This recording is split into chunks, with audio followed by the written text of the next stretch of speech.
Hello, boys and girls, ladies and germs. This is Tim Ferriss for a rare in-person podcast. I know that's become the norm on YouTube and elsewhere, but this is a rare occasion, and I am thrilled to have Andrew Huberman here with me. So great to have you here in person, Andrew. So Andrew Huberman, who is this Andrew Huberman? Dr. Huberman, PhD, on Twitter at Huberman Lab, is a neuroscientist and tenured professor in the Department of Neurobiology at Stanford University's School of Medicine. He has made numerous important contributions to the fields of brain development, brain function, and neural plasticity. Work from the Huberman Laboratory at Stanford Medicine has been consistently published in top journals, including Nature, Science, and Cell. For those who don't know, that's like having a sweep at the Oscars. But back to the bio. Andrew is the host of the podcast Huberman Lab, which is often ranked as one of the top 5 podcasts in the world by both Apple and Spotify. This is me adding a bit. You've taken the charts and the world by storm, Dr. Huberman. We're going to talk more about that probably, but congratulations. The show aims to help viewers and listeners improve their health with science and science-based tools. New episodes air every Monday on YouTube and all podcast platforms. You can find all things Andrew at hubermanlab.com on YouTube. That is Huberman Lab. Instagram, Huberman Lab, and also on Twitter, as mentioned, at Huberman Lab. Andrew, nice to see you. Great to see you. So happy to be here. I want to say I grew up listening to your podcast, although I think I was in my 30s when I started listening. So for me, I'm really tickled to be here because so much of how I ran my laboratory when I first became a professor was based on principles from the 4-hour work week. Now, mind you, my work weeks were like 100-hour work weeks. I actually lived in my laboratory with my dog. My students and postdocs can attest to that, but I incorporated a ton of the principles. I was following 4-hour body, slow carb diet. I was training. I had my cheat days and on and on and on. So for me, this is kind of being transported forward and back in time. No, man. Yeah. Well, I can't say enough positive things about you and your podcast and what you've done. And as you know, this is not just because I'm sitting here in front of you, because I text you all the time. In fact, I will say this. I have a notebook that dates back over a decade where at the time I was pretty lonely. It was just me and my dog. Eventually, a great girlfriend at the time came along, but I was running my lab, and there's a lot of social buffers between professors and students, understandably and necessarily. And so I was pretty lonely, and I thought, like, who are my friends going to be? I was in a new town, didn't know many people. And I have this list, and I read the list the other day. I'll send you a photo. And the list was of about 5 or 6 people that I really admired and whose principles and work I was trying to incorporate into basically every aspect of my life. At the top of the list is a guy named Tim Armstrong, lead singer for Rancid, who I've recently become friends with. And so totally, that's another amazing story. Joe Strummer, who unfortunately I never met, the great Joe Strummer, which explains my attire. He always wore a button-down black shirt in his adulthood, so I decided to do that at some point, and much more related to Joe. Your name, because of 4-hour work week and your podcast, which eventually came along. Rick Rubin, who I've had the great blessing of having on my podcast and learning from. And then Oliver Sacks, who unfortunately passed away before I ever had the chance to meet him. But anyway, I had to tell you that you were already my friend before you knew who I was. And I did that because I would look at that list and think, okay, who do I want to try and embody in terms of ways about going through life and trying to do things right in my professional and personal life. So that was my short list, and I'm very proud of that short list. I still have it. I sent Tim the list the other day, and he was like, no way, man, this is pretty wild. I'm wild. Like, you think it's wild for you? Imagine how wild this is for me. So anyway, to set the context. Yeah, well, I appreciate that, man. And I've been incredibly impressed, not just with your research and academic bona fides and what you've accomplished there, which is a lot in and of itself. And of course, we've spoken before, but the incredible focus and force with which you have just blown the barn doors off with the podcast, which is really a service to people. So I am happy to have you here. Thrilled to be spending time in person after COVID and recording remotely. So we have a ton to dive into, and hopefully I will not be the hero with clay feet. As they say, it's all downhill from here as far as what I can do in the conversation. No. But I thought we could begin with perhaps revisiting in some respects our last conversation, not to rehash it, but to simply ask the question, since we last spoke, which was a while ago. I guess it was about maybe 2 years ago. What have you changed your mind on, and what have you doubled down on? If you have answers to both of those. I'll start with what I've doubled down on. I've doubled down on the idea, which perhaps I stated last time we spoke and perhaps not, but I certainly believe that our state of mind and body at any point in time is strongly dictated by our state of mind and body in the hours and days prior to that. And on the one hand, people are going to hear that and say, well, duh. If you're sleep deprived, you're going to feel like garbage. And if you're well rested, you'll feel great. That's kind of the top contour of it. Mm-hmm. But when one looks at the neuroscience, for instance, of sleep, you start to realize that, the amount of rapid eye movement sleep that you're going to get in any 90-minute bout of sleep, because your sleep is broken up into these 90-minute segments, more or less, is strongly dictated by the ratio of slow wave sleep, aka deep sleep, and rapid eye movement sleep that you had in the previous 90-minute bout. And then when you start to look at the research in terms of waking states, you start to find that your ability to be focused, say for a bout of work in the morning or the afternoon, or a creative brainstorm session, or to maybe drill into some personal issue that you're dealing with during therapy or just on a walk or while journaling, is not a square wave function. None of us should sit down and expect ourselves to just drop into that state. Mm-hmm. Much of our ability to move into that state effectively, whatever effective means, right? Whatever the target or goal of that bout, as I'm calling it, is going to be dictated by what happened in the previous moments and hours. And so when I zoom out from that, what I've doubled down on is this idea that there are just a core set of foundational things that we have to re-up every 24 hours. I think thanks to the incredibly hard work of Dr. Matt Walker at Berkeley, mm-hmm. right? The sleep diplomat on Twitter, right? It's such a great name because it's so appropriate. I mean, a decade ago or so, it was like, I'll sleep when I'm dead. That was the dominant mentality out there. And yeah, sleep's great, but getting stuff done is more important. I mean, Matt has really impressed on everybody that our mental health, our physical health, and our ability to perform is so strongly dependent on our ability to get quality sleep. Maybe not every night of our life. I mean, we have to be realistic, but that sleep is vital. So a hat tip is insufficient. So sleep is critical, but sleep is just one of about, I would say, 5 things that really set the buoyancy or the foundation upon which our nervous system is able to accomplish these transitions that I'm talking about at all. Mm-hmm. And those 5 things are sleep, right? In the absence of quality sleep over 2 or 3 days, you're just going to fall to pieces. In the presence of quality, sufficient sleep over 2 or 3 days, you're going to function at an amazing level. There's a gain of function and a loss of function there. Right? It's mm-hmm. not just if you sleep poorly, you function less well. You sleep better, you function much better. Mm-hmm. So sleep, I would say, is at the top of the list. Nutrients, and there you can think macronutrients. And so your carnivores are only eating meat, and your vegans are only eating plants, and your omnivores, which is I think probably 90% of the world, is eating a combination of those. But quality nutrients, I think that when I look at all of the nutrition literature and arguments out there, it seems that everyone can agree on one thing, which is that probably 80% or more of our nutrition should come from unprocessed or minimally processed sources. Minimally processed would require some cooking, but could survive on the shelf, as opposed to packaged foods or highly palatable foods. So you've got sleep, nutrients, but then we should also put in micronutrients.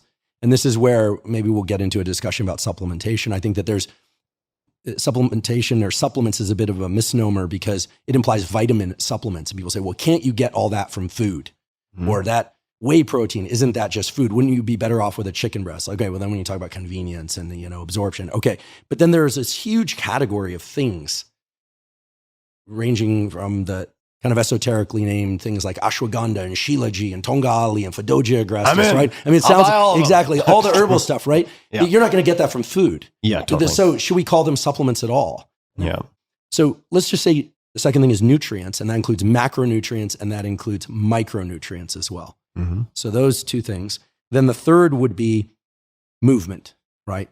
And this has also been an enormous transition in the last, I think, just 5 years, which is not just for people interested in bodybuilding or powerlifting or for competitive athletes, but now it seems everybody, including the elderly, understand that you need a combination of cardiovascular exercise and you need resistance training, whether or not it's with body weight or weights or machines, et cetera, that you need both. I mean, not a week goes by without seeing an article in one of the major publications out there, standard media, let's call it traditional media. We'll be nice to them, traditional media, that highlights some study showing that, resistance training in elderly people can offset Alzheimer's, or that, as our friend Peter Attia has pointed out so many times, that many of the end of life creating injuries are due to older people stepping down, the eccentric movements. Okay, so you need movement. That's the third category. Fourth, I will argue, and I like to think that maybe I've helped this movement, if you want to call it that, is light. In particular, sunlight in the early part and throughout the middle of the day, and trying to minimize the amount of artificial light that you're exposed to in the evening and late night hours, most of the time, because you have to live life. Just fundamental. And then the last category that's important is social connection, aka relationships. Let's just call it relationships, because that can include relationship to self. So those things set up the core foundation. And I think one way to think about them is just as a list. Another is to think about them in terms of a schedule basis. And that's how I've really doubled down, is I realize that every 24 hours, I need to invest something into each one of those things. So I think that, 10 years ago or 5 years ago, or even 2 years ago, I used to think, okay, like what's the workout split? Or how am I going to eat for the next couple of months? What am I trying to optimize for? Is it muscle? Is it fat loss? Is it just maintaining? Is it energy? Is it focus?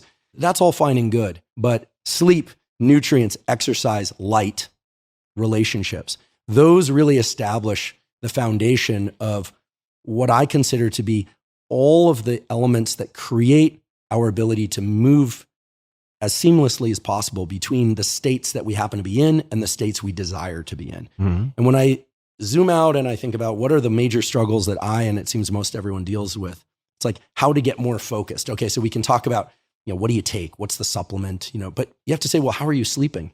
Have you done any exercise? You really always find yourself, or I find myself, taking 10 steps back and then moving through the sequence of 5 things before you can even begin to talk about whether or not taking 300 or 600 milligrams of alpha GPC and how often to do that and does it work, and yes, it works, et cetera. But those things really set the foundation. And so I like to think of those 5 things every single day. You have to re-up on sleep every 24 hours, or try to. You have to re-up on movement every 24 hours. You can go a day or so immobile, but you better move the next day, right? And ideally you're moving 7 days a week. Doesn't necessarily mean train to failure and running marathons 7 days a week. You can Goggins your life, or you can not Goggins your life. For those of you who don't know, I'm referring to David Goggins there, by the way, who seems to never stop moving. Although I just learned meditates 2 hours every night. Every night. And I'm inclined to believe when he says that he indeed does that. You need nutrients, even if they come from stored sources, even if you're going to fast. You're going to fast for a day or two? Okay, fine.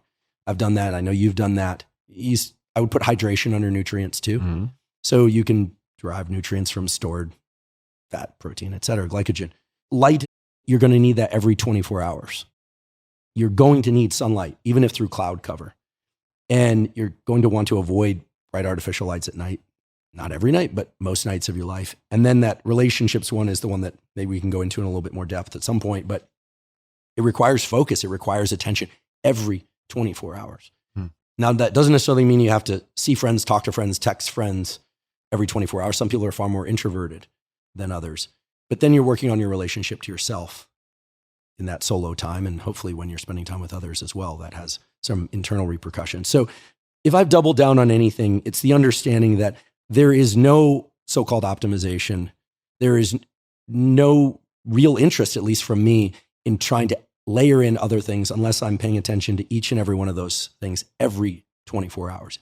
You have to re-up on each and every one of those 5 things every 24 hours. And if you don't, you can get by for a day or two, but pretty soon you're going to hit that wall where you won't be able to do any of the things that most people are actually seeking to do. And the last thing I'll say about that is, I think people hear a list of those 5 things and they think, gosh, okay, well, that must be nice for you, Andrew and Tim. You wake up, you look at sunlight, you guys don't have kids, like don't have to worry about kids running around. You don't have to, you can exercise. There are ways of layering in the protocols that re-up, as I'm referring to it, these 5 things every 24 hours that also include other people in your life, kids, pets, etc. Exercise certainly can include that as well. But I would argue that there is no showing up properly for yourself and for the other people in your life unless these things are being handled. And it's not about becoming soft and cushy. It's about becoming quite resilient and effective. And I think this for me is it seems so simple, but as our friend Paul Conti said to me recently, he said, after all the analysis and pouring through things and the complicated notions of the subconscious, he's a psychiatrist after all, in the end, really great mental health is about simple practices like first principles of self-care. So to which I raised my hand and said, well, what is a first principle of self-care? I'm a biologist after all. And he said, it's basically the things that we were just talking about. It's those 5 things. And so I'm doubling down, I'm tripling down on those as essential to the point where nothing else really happens for very long unless those 5 things are tended to. Question. Of those 5, let's just say if you had to pick one that you were neglecting, maybe a strong word, but underweighting, that you are now weighting differently, what would it be? And what have you done? What have you added or changed or subtracted? Mm-hmm. I'll have to pick 2. Let's do both then. Yeah, the 2 are movement, really changed the way that I train and exercise to some extent. And actually my whole philosophy on what's possible in terms of training and how to incorporate it into a week in a way that really works to build strength and endurance and feel really good in one's body all the time. And then the other one is relationships, which probably reflects my place in life, where I'm 47 now. I've chosen to delay having a family, but that's a primary focus. But also having done a lot of personal work, toward my mid 40s, I thought I was quote unquote there. And then realizing that it's a trap door. It's a trap door. And then realizing that I guess here again, I'll use language that Paul uses, which is that there were some unresolved core conflicts. And this idea of core conflicts is really, I think, the most appropriate way to put the important psychological stuff that people need to work through. Everyone has them. Many people have trauma. Not everyone has trauma, but as defined as an event that fundamentally changes the way that your nervous system works such that you function less well in some or many domains of life. Again, I robbed that definition from Paul Conti, and I'm far less eloquent than he is in delivering it. But realizing that there's still some core conflicts that I needed to resolve, and I'm going whole hog on that, and it's been interesting to say the least. So let's start with perhaps the easier one, movement. Mm-hmm. What have you implemented? What have you embraced or cut back on in the movement category? And I'm very interested in this personally because I have really taken this as one of a few of those 5 to focus on myself in the last, I would say, year. Because I've done a lot of training, let's just say in the last 10 years, but I've not done a lot of competition. And I miss developing athleticism. And if I take as an assumption that we have largely evolved to move through space, to actually move and navigate. Ski touring is just one example. So putting on skins, they used to be actual animal skins. Now they're synthetic, but you put on skins on the bottom of skis and you effectively Nordic track your way up the mountain with switchbacks. And then you take them off, you do a transition, you ski down, you rinse and repeat. But the experience of being, if you choose your environments, in a location where you get lots of sunlight in the morning and early afternoon, symmetrical exercise, movement where you're not too heavily weighting one side or the other. There are benefits to asymmetrical types of exercise, but I have found this to just be absolutely, I don't think it's an overstatement to say, revolutionary for my physical and mental well-being. And you also get, in this particular case, for me, a degree of hip extension that I really just do not get in my day-to-day existence otherwise. So I'm putting that out there just as an example and an explanation for why I want to dig a little bit deeper on the movement side. So what have you ended up implementing? Well, first of all, let me just say that your statement about movement being so fundamental to who we are as a species, the Nobel Prize winning physiologist is really what he was. Sherrington said that, the final common path of the entire nervous system is movement, which I sometimes think about because, we often think that our emotions somehow impact the world, but they really don't, except insofar as we say things or do things, right? The other way to put this is that evolutionary biologists will say, there is no fossil record for the brain, right? If you look at brains, it's only what people actually did with the internal architecture of their brain. It all boils down to movement or vision, I would say, because I'm a vision scientist. But when you look cubic millimeter by cubic millimeter through the brain, if you take the circuits devoted to movement and the circuits devoted to vision, you've got about 75% of the human brain. So that's a lot. The rest is important too, of course. Movement-wise, okay, so we did a guest series. This was a 6-episode guest series with Dr. Andy Galpin, who's a professor of kinesiology, Cal State Fullerton. And his laboratory does everything from muscle biopsy all the way up to working with competitive athletes, So they'll do deadlifts or boxing or whatever it is, or students running on treadmills, huge range of subjects, and then they'll stab out some muscle and a little cork of muscle and do you've had this done, right? This was in the 4-hour body. Yeah, I did. I did a muscle biopsy and videotaped the entire process at the Sports Science Institute of South Africa. Yeah, Tim Tartar is what I called it when it came out. So good. Turns out my muscle enzymes are, if it's possible to be below some type of graph representing Homer Simpson, like citrate synthase and these various elements, it would be very helpful for endurance, which I seem to lack. You're built for explosiveness. I'm built for very short duration explosiveness, which is ironic when you consider that I'm embracing ski touring, because I'm not like Kilian Jornet or any of these folks who would be very well built for such a thing. But we'd make a good team, because I've never had a muscle biopsy, but I assure you that when I start running distance, I can progress very fast. I'm not particularly strong. I'm not particularly weak, but I'm just not particularly strong. And I have very little explosiveness, very little hops, which is why, skateboarding wasn't the right sport for me. Despite my deep desire, it just didn't happen. But in terms of what I learned from Andy, a couple of key principles fell out of and keep in mind, these are peer-reviewed studies from his laboratory and many other laboratories, of which he's an expert. And I went deep into this literature with him for that series. Concurrent training, meaning getting better at distance and getting stronger, is absolutely possible. I did not think that was possible. I'm a big fan of the late Charles Poliquin and others who said, you want to build muscle, You want to be a runner. And I think at the extremes, that's true. But the data really point to the fact that you can train for many things concurrently. I took a step back from everything I learned from Andy over the last few years and in that series, and resculpted my training program so that on any one given day, I'm training for something very specific, with the understanding that one can make progress in a lot of different domains of fitness.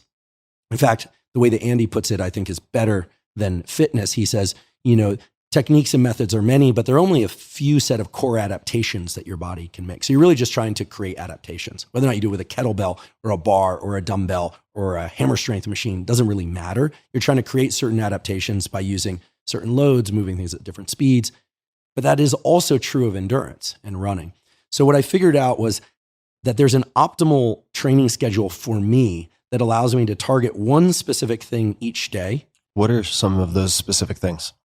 Endurance, strength, hypertrophy, VO2 max, heat and cold tolerance. We'll talk about why that is.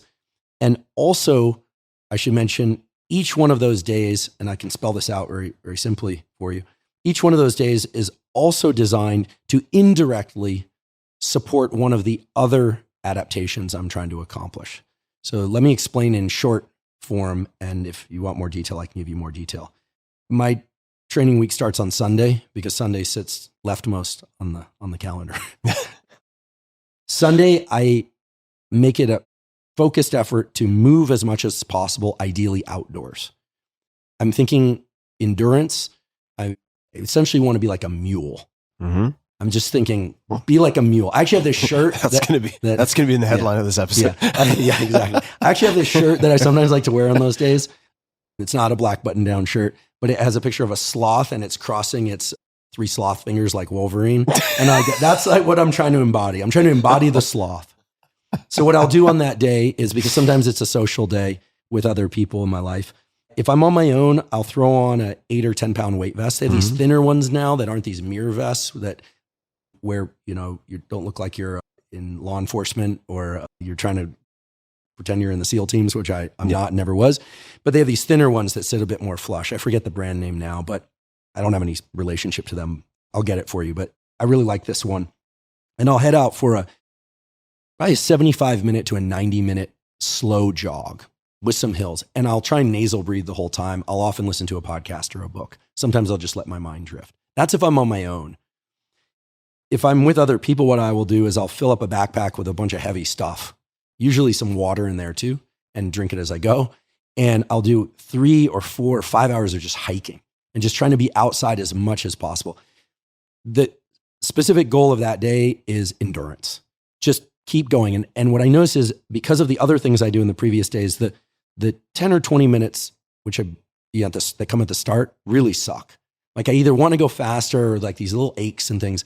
But what's amazing is somewhere in that 25, 30-minute period, you start to feel really good. You actually start to adapt to it right then. You can go, okay, this is about the heart rate I'll use. This is about the breathing rate. So this what is happening at that point? Yeah. Physiologically. Yeah. Or neurologically, or both. Yeah. I'm glad you mentioned neurologically. I think physiologically, they're the standard things that happen during exercise. You're getting warmer, so joints are more fluid. Your cardiovascular system is able to fuel the relevant muscles, but you're not shuttling too much fuel to specific muscle groups, et cetera. Because of course I could be stressed when I start that. I could be relaxed. I could be tired, depending on how well I slept the night before. But neurologically, what happens is really important. And we know this from data. What you're starting to do is you're starting to incorporate what are called central pattern generators. Central pattern generators are what allow you to engage in a repeated movement without voluntary attention to it. Very different than, say, squatting or front squatting or doing curls or something where you're trying to focus on each rep. Fundamentally different. So it's like the autopilot button appears on your steering wheel after 30 minutes. That's right. And at that point, your mind can really attend to other things. And of course, as your body warms up, you're also able to achieve much more output. So you actually are getting better and more efficient as you progress. Now that's weird. Most exercise doesn't work. It is weird, but as a intrepid pseudo endurance athlete who's at least really embraced this ski touring, I've done a lot of it in the last 6 weeks. The first 30 to 45 minutes are generally terrible for everybody. Right. And then you click into a rhythm and you feel like you've accessed an extra set of batteries. Yep. It's neural. Mm-hmm. And I think Andy would agree, it's neural. You're engaging the proper amount of what are called upper motor. You have upper motor neurons and lower motor neurons. Lower motor neurons reside in the ventral spinal cord. They're the ones that degenerate in ALS. They're the ones that, fortunately, most people don't degenerate and cause contractions of the muscle fibers. They are directed by upper motor neurons, which are the ones in your brain that allow you to generate voluntary movement. However, the upper motor neurons and the lower motor neurons are happy to engage in a central pattern generator type circuit if you carry out something repetitively for long enough. So as you are able to take your mind off of the voluntary parts of the movement, it just becomes easier. And what you end up finding is that your system becomes very, very good at doing, for me, it's small steps or jogging. I'm not going excruciatingly slow, but for some people it seemed really slow. But that run or that long weighted hike accomplishes the endurance piece. It checks off the box of the zone 2 cardio requirement, not all of it for the week, but a lot of it. And for the lay folks out there, zone 2 would be, you could have a conversation, but you really don't want to. That's right. As Peter might describe it to you. Yeah. Mm-hmm. And Peter's big on doing long Sunday rucks. He throws on a rucksack because he's tougher than me. Well, you're doing the same thing. You're just filling it full of water and other heavy I have a things. feeling his rucksack is heavier than mine. I've trained with Peter. Peter likes to push himself. So these Sunday long, slow jogs or hikes are really for my mind as much as they are for my body. And I'm convinced that they also carry over to my ability to endure boring stuff during the week, but also just my ability to work longer for longer bouts. Okay, so that's Sunday. Also gets me outside a lot. And oftentimes on Monday, because of the constraints of the work week, I'm not going to be able to be outside as much as I would like. So you get a lot of sun and movement on Sunday. You feel pretty terrific on Monday. Let's just kind of earmark or go back to that earmark earlier, which is that the state that we're in on Monday has a lot to do with what we did on Sunday. So I'm trying to optimize for Monday in some ways too, but it's really about endurance. Then Monday is, the goal for me is to train my legs. Just get a leg workout on Monday. First of all, I just like the way that sounds to myself, like leg workout on Monday, but it also sets up the work week really nicely. Here's why. I'm going to train my legs the way that's always worked best for me for training, which is a warm up and then 2 to 3, maybe 4 hard sets, kind of Mike Mentz or Darian Yates, not with force reps and all of that, but what we're talking about is warming up and then doing hard sets that are heavier or more repetitions than the last time. And just so I'm clear, are we talking about multiple sets of the same exercise, single sets of 4 different exercises? What are we talking about? We're talking about 2 to 4 sets, but usually 2 to 3 of 2 exercises per muscle group. And I'll explain what that is in a moment. I should mention that the reason for training legs is that everyone should train legs. So large muscle groups, I'm trying to maintain some lower body strength or build lower body strength and explosiveness. The data that I see on longevity and just simply ability to perform different sports and to just feel strong throughout the body is strongly rooted in the legs. So don't skip leg day. Legs and hips, guys, folks. Yeah, exactly. Feed the wolves. It's kind of funny how glutes have become the new biceps. This is like what I heard, like glutes are the new biceps. Growing up, this was not the case. It was like 90s. Everyone was like these like wafy, I went to a school of like wafy, hacky sacker dudes with like the flowy hair. I wasn't one of those. All the girls like those guys, a bunch of skateboarders, and it was the kind of waif era. I don't know what it is now. It doesn't matter, but train your legs, folks. Like having strong legs is great. Or learn to hacky sack. Exactly. Or learn to hacky sack. I'm sure that's a great skill for the mind for other reasons. The 90s are coming back in the popular huge style. Yeah, you see the youngsters with the Nirvana shirts. It's all coming around. Amazing. What was old is once new again. Exactly. Those are good years. Good years, bad clothes. So Monday is really about getting that leg workout in to make my whole body strong. And what exercises do you perform? So it's walk in. Oftentimes I'll do calf work because unlike you, I'm need work there. Oh, I need calf work. I need calf work. Yeah, that was the weak link in the chain for all of the winter sports I've been doing for the last 6 weeks. Yeah, I definitely do a lot of calf work. Actually, so I'll just walk through it. I'm really big on tib raises. I warm up with tib raises. Training the tib front. raises meaning like the tibialis anterior, like dorsiflexion, raising your toes towards your knee. So this is a huge addition to my program. I'm a huge fan of Ben Patrick, knees over toes guy, as he calls himself on Instagram. I started doing tib work about 2 years ago, seriously doing tib work. So tibialis raises, you can do this also leaning against a wall at an angle with your back against the wall and your feet out in front of you with your heels on the ground and touching your toes to the ground and then lifting them up for repetitions of 25 to 30. Or if you can have a tibialis, a tib raise machine as they're called, that's great. I warm up with tib work. Why? Training my tibs, as they're called, has tibs are the new biceps. Definitely makes the calf work more effective. Never could grow calves or get my calves strong. Gotten them, substantially bigger and stronger by training tibs. But more importantly, perhaps helps posture. Got rid of my right side sciatica. I always had this right side kind of leaning in pain, and I can forgive I'm going to get teased for saying this. For me, anyway, I can run like a beast now. No knee pain, no back pain, no shoulder pain. I can just run and run and run.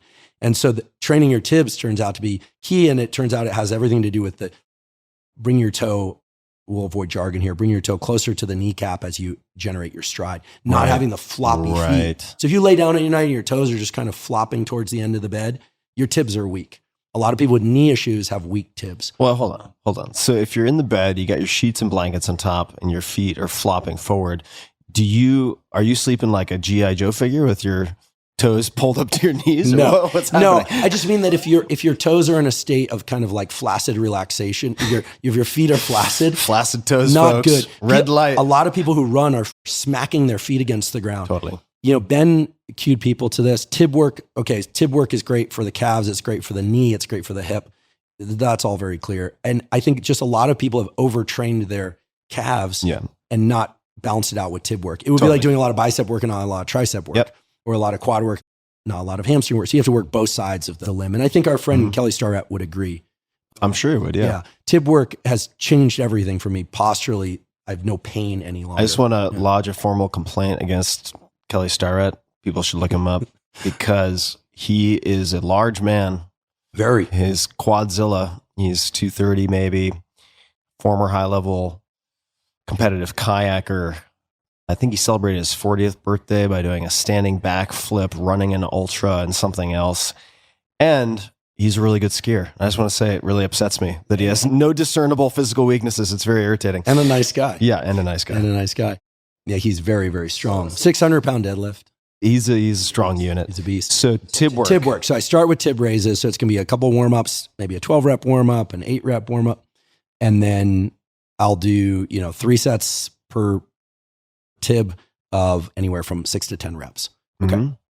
Andy Galpin told me, and the literature supports, people like Brad Schoenfield and others have shown that for hypertrophy, for muscle growth, 6 to 30 reps, anywhere in there can get you hypertrophy if you go to failure and if you go hard.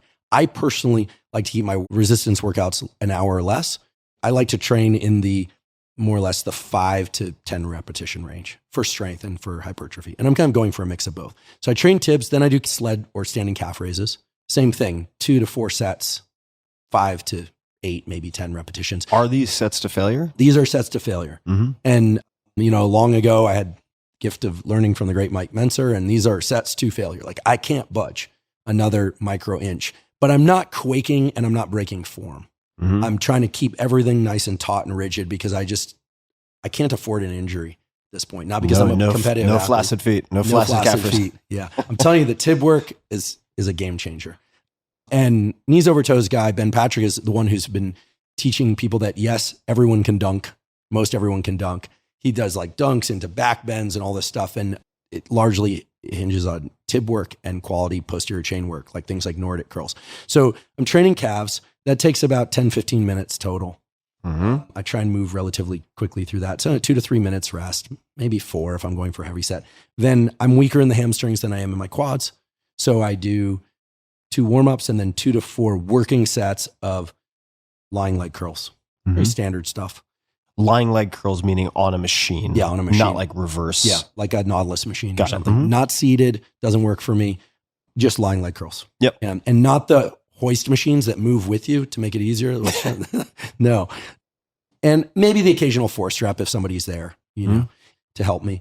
Then I go do 2 to 4 sets, but typically 3 of glute ham raises, which is an incredible exercise. The equipment isn't in every gym, but I'm doing about 3 or 4 sets of glute ham raises, going slow. And, this is basically like if you were going to do a deadlift. Everyone knows what a deadlift is, but now take the ground and rotate it 90 degrees and make it the wall. That's what a glute ham raise really is. It allows you to do a deadlift, but then at the top, do a leg curl. Mm-hmm. So if you think about it that way, like you just tilted the ground, you just rotated it counterclockwise 90 degrees. We'll get a link to a YouTube video, folks. Exactly. Glute ham raises are great, lower back, so entire posterior chain. So then I'm done with calves and hamstrings, and then I'll do 2 or 3 sets of leg extensions. So maybe a warm up and then 2 or 3 sets of working leg extensions, which for whatever reasons are incredibly painful. I hate them, but they work to isolate the quads. And then 2 or 3 sets of working hack squats after a warm up. Mm-hmm. Hack squats, heavy. And then I'm done. I'm out. Monday's done. Now, again, going back to the kind of overall theme, the idea Why is hack squats specifically versus other forms of squats? Back squats for me, I always got like an internal hip pain. I had every squat coach in the world tell me how to do it better, even tell me I was doing it right. And then I end up with the same thing. Yep. And I don't really care if I can squat X amount of weight. No, you're not doing it for powerlifting competition. No. Doing it for strength and aesthetics, aesthetics just because it's some balance. I'm not trying to get huge legs, but I mean, I'm 6'1", 220. I sit like more or less right there all the time. My body fat goes up and down. I might gain 5 pounds or lose 5 pounds, but like I'm kind of hovering around there. I don't have any interest in being much larger or much smaller. I want to keep my strength, maybe build some as I get older. And so hack squats allow me to put a lot of weight on there and keep my nice right angle between the hip and my back. Can you describe for folks, just in case they're going to go searching for this, what is the visual of a hack squat? Hack squat, you're sitting back, your back is against a sled, you're holding the handles up near your ears, and then you're squatting down. Your feet are on a 45 degree, or ideally, if you can find it, a 30 degree platform below you. So it's not a leg press, it's a hack squat. Now, for people that don't have access to these, and unfortunately a lot of gyms don't have them anymore, or just don't keep them around for whatever reason, weighted sissy squats, as they're sometimes called, can work, where you're holding onto a plate and you're squatting down while holding onto a pole. Deceptively hard to do if you do it under control and with good technique. And if you're doing your tib work, you great way to stretch your quads in ski boots too, if you're going up in. Well, recently our podcast team took a little ski trip. I was snowboarding, and it's been a long time since I've been on a snowboard, but you start to feel how many of these movements translate, as you point out. And I should say that the sissy squats, a lot of people think you can't bring your knee out over your toe. And this is what Ben Patrick has really been trying to impress on people. Look at skateboarders land. Their knees go out over their toes. Yeah. A foot beyond their toes. Look at Olympic weightlifters, gymnasts, Olympic weightlifters. This whole knee can't pass the toe thing is just silly. So you can feel very comfortable and very strong at the bottom of one of these sissy squats or hack squats that way. And so the whole purpose of that Monday workout is it's like the opposite of what I'm doing on Sunday. It's get stronger, maintain some size, but really get stronger in the legs. And just for people listening who are like, for fuck's sake, it's going to take us 6 hours to get to Saturday. Part of the reason that I want to dig into this day specifically is because it's so neglected. People do not tend to exercise with a focus on their legs. Right. But the direct and collateral benefits are so numerous that I want to just drill into this.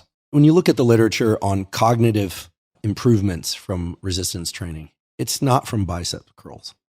It's not from bench presses. I suppose it could be from things like dips, which are sort of like a upper body squat of sorts, especially if they're weighted or with rings or something. But training the legs is key. And so, as I said before, there are two goals. One is to get the legs stronger.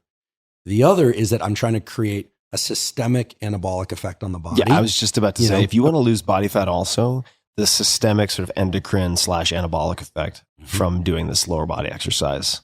It's real work. Is significant. It's real work. And resting long between the sets, especially the hamstring and quad work, 4 or 5 minutes. So you start to feel lazy, but you're going all out. You're breathing really hard after the set.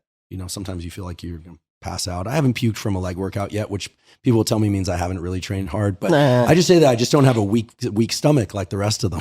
I mean, look, as Kelly Starrett would say, it's like 20 rep squats work just great, and you'll puke into a bucket, but you're not going to be able to do much else for the next week. Yeah. If you do them really intensely. Yeah, I mean, it's going to hurt your ass every time you sit on a toilet seat. So you're not going to be doing a whole lot of basketball very well. Yeah. I want strong legs. I want a strong body. I want a body that can accomplish endurance, and I want the cognitive effects. So you get that systemic anabolic effect. There's another sort of practical reason for doing this on Monday, which is sometimes I might not train again until Thursday.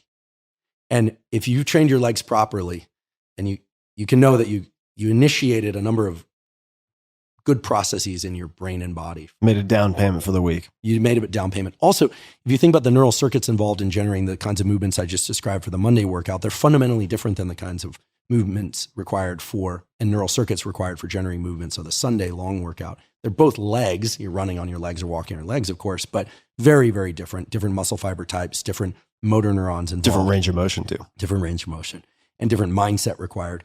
And keep in mind, the entire leg workout takes 10 minutes of warm up and about 50 minutes of training.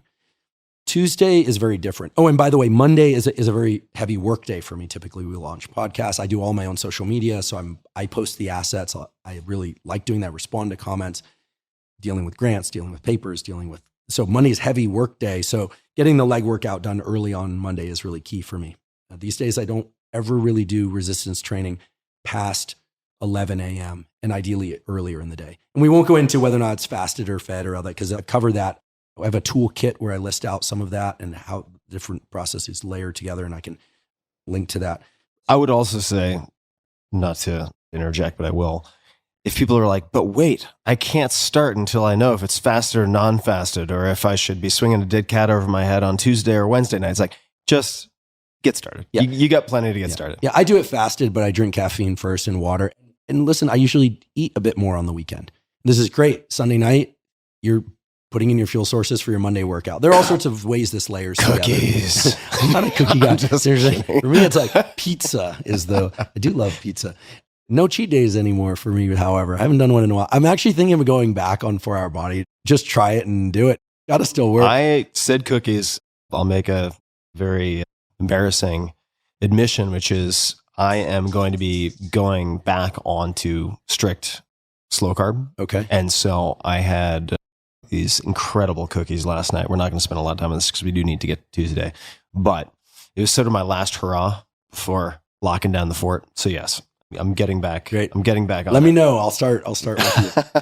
Lots of stories about cheat days. My ex-girlfriend, we used to do the cheat days together. And at one point, because I'll blame myself, we were in couples therapy and we're asking like, so describe a week for yourself. And she's like, well, and then on Sunday, we're eating like 8 croissants. And then we're doing, and this therapist was looking at, excuse me, I'm like spitting here, laughing so hard, trying not to laugh. Like, what in the world is this? But we had a good time with it. She was one of these mutants that could just eat anything, drink anything and feel fine the next day. And, never. I know the type. Yeah. So the Tuesday is very different. Tuesday, I don't want to call it a recovery day, but Tuesday I'm doing something really different. First of all, my legs need recovery. So what I'll do is substantial amounts of deliberate heat exposure and deliberate cold exposure. Yes, I do cold showers in the morning, first thing nowadays. Yes, it is a bad idea to do cold water immersion after hypertrophy training. So just for the record, you don't want to get into an ice bath after hypertrophy training in the 6 hours after a hypertrophy training because it can blunt the hypertrophy.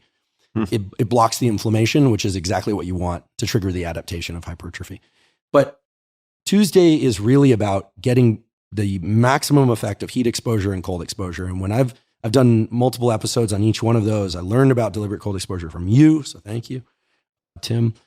I do a protocol which is pretty intense, designed to amplify growth hormone, stimulate a bunch of positive mood promoting hormones that last not just days, but weeks, say the literature, and just get better at it. So I'll do 20 minutes of sauna, hot sauna. What does hot mean? I'm up to like 260 now. Okay. 260, but I worked up to that. You can check out the Banya. I'll give a plug to these folks. There's Spy 88 on Wall Street in New York. They are amazing. They are incredible. They have a hot Russian sauna. Very hot. And Archimedes Banya in San Francisco Fantastic. is great. A couple of notes about that one. It's clothing optional. I wear my swim trunks when I go. Just kidding. How are you going to show off those glutes that you're working so hard on? But it is, so just know what you're getting into. It's co-ed and clothing optional. And it is in Hunters Point, Bayview, which is a rough neighborhood. Yeah, I wouldn't go for a jog. Yeah. Don't leave anything in your car, but don't do that anywhere in San Francisco now. Yeah. So 20 minutes in the sauna, very hot, 3 to 5 minutes in the cold plunge up to the neck, back into the sauna for 20 minutes, back into the cold plunge for 3 to 5 minutes, back into the sauna for 20 minutes, back into the cold plunge for 3 to 5 minutes. It's work, but it's amazing in the sense that you recover very well from the leg day. You generate all the hormone neurotransmitter type of adaptations that one wants, and you get very, very good at tolerating heat and cold. And I should mention during these times, if there isn't someone else there, I'm listening to books. I'm thinking, I'm putting this work and time to use. So there's multiple things going on there. Then Wednesday, I do one of two things. I'm either going to do a shorter duration than Sunday cardiovascular training workout. So I'm thinking about 5 minutes of warm up and then about 25 to 30 minutes of usually running for me, where I'm just trying to get out and cover as much distance as I can at a fast clip, but steady. So I'm not sprint, stop. That's typically what I'll do on Wednesday. Although if my legs are still a little bit sore, that's when I'll train. And here the bodybuilders are just going to go, oh, they're going to scoff. I train what I call torso. What do? I try to get pushing through the chest and shoulders. I'm trying to pull for the back. I already got my lower back with the glute ham raises. Mm-hmm. So what I tend to do is overhead shoulder presses after a warm up, 2 to 3 sets, working sets, or maybe 4. I like ring dips and dips these days. Those are hard for me, but 2 or 3 work sets of those. So chest, shoulders, and I'm going to upset some people here, but I don't tend to train back every week. I do it every other week because just I have some genetic abnormality where those grow really easily and I can throw proportions off really quickly. But I might do 3 or 4 sets of chins, sort of max rep chins, slow, with slow eccentric movements, the lowering as well. Now, slow eccentric, 4 seconds, 10 seconds. What are we talking about? Yeah, usually about 4 or 5 seconds, and then slowly pulling up, contracting whatever muscle group. So all of the movements are done at trying to move as much weight as possible, as quickly as possible on the concentric phase, and then lowering it anywhere from 2 to 4 seconds, kind of loading it like a spring and then trying to explode. I want strength, I want explosiveness, and some hypertrophy sneaks in because I'm working in that, 5 to 8 rep range. Mm-hmm. So that's what I call torso because it's chest, shoulders, back. Every other week I'll throw in those chins. And I think everyone has a muscle group like this where if they train it just grows like a weed, but I want to keep proportions, right? Strength proportions as well. And I do train my neck that day as well. I know you wrestled. Mm-hmm. I can tell very easily looking at somebody whether or not they need neck work or not. If your neck kind of comes down right where your jaw is, you don't need to do a lot of neck work. Yeah. Right? You don't look like a head placed on top of a little neck. Your neck is actually, Laird Hamilton's neck is out to the lobes of his ears, genuinely, right? Yeah, Danny Way, great skateboarder too. He trains his neck quite light, broke his neck surfing years ago. So having a strong neck, why is that so important? Well, it's important because you want a strong spine and it's the upper portion of your spine. The other thing that I notice that it does is it completely changes my psychology to train my neck. I just naturally stand more upright. Yeah. I find it easier to look people in the eye. It's not hard for me to look people directly in the eye when I speak to them, but I find I just have my posture and presence is just better in a chair or standing when I train my neck. And I think it's because my head isn't, let's just use the word again, it's not, flaccid falling of the chin towards the chest. That word just freaks everybody out. You want flaccid feet, you don't want a flaccid neck. So neck work is very important. How do you work your neck? I actually recently I've been thinking about it for decades. I bought a 4-way neck machine. And it's actually, you got the full 4-way neck machine? I was going to get like a hammer or one of these giant contraptions. I actually bought, and look, do your homework, folks, because you can hurt yourself on these things if you get too aggressive too quickly. I bought a 4-way neck machine on Amazon for $350. I was like, you know what? Let me try this before spending like $5,000. Works great. Yeah. Yeah. Nothing fancy, but you have it great works. Proportions. I mean, why do I say this? It's not just about aesthetics. It's about, in general, balanced proportions are synonymous with balanced strength, which is synonymous with not getting injured. Yeah. One of the things that looks ridiculous and frankly is ridiculous, you see these guys with big delts, wide shoulders, long clavicles, and their head is placed on this little neck. A popsicle on a stick. Well, and they look especially ridiculous. There's no other word for it in street clothes. Yeah. You see, like this, it looks mutant and not in the good sense. So strong neck is great. Strong neck has helped me also avoid injuries in a number of sports. It's life insurance if you do any kind of martial art, or if you drive a car, been rear-ended a car and felt fine, a little bit of neck soreness, but train the upper spine and lower spine. So I do some neck work at the end. And the way I do it is take a plate, wrap it in a towel, so you don't end up with an imprint of the weight number on your forehead. And I usually lie on my side and I'll do it somewhere in the 10 to 15 repetition range. I'll usually do 1 light warm up and then 3 work sets. How do you hold it on your head? You just rest it there. You just hold hand. it with your hand on your side. It also works your obliques somewhat. You're on a bench or on the ground? On a bench. Yeah. You have to be careful, especially getting into and out of the movement. That's how you often get injured. And then I'll lie on my stomach, and this is probably the most important one, and I'll put the plate behind my head, again, wrapped in a towel, and do head raises.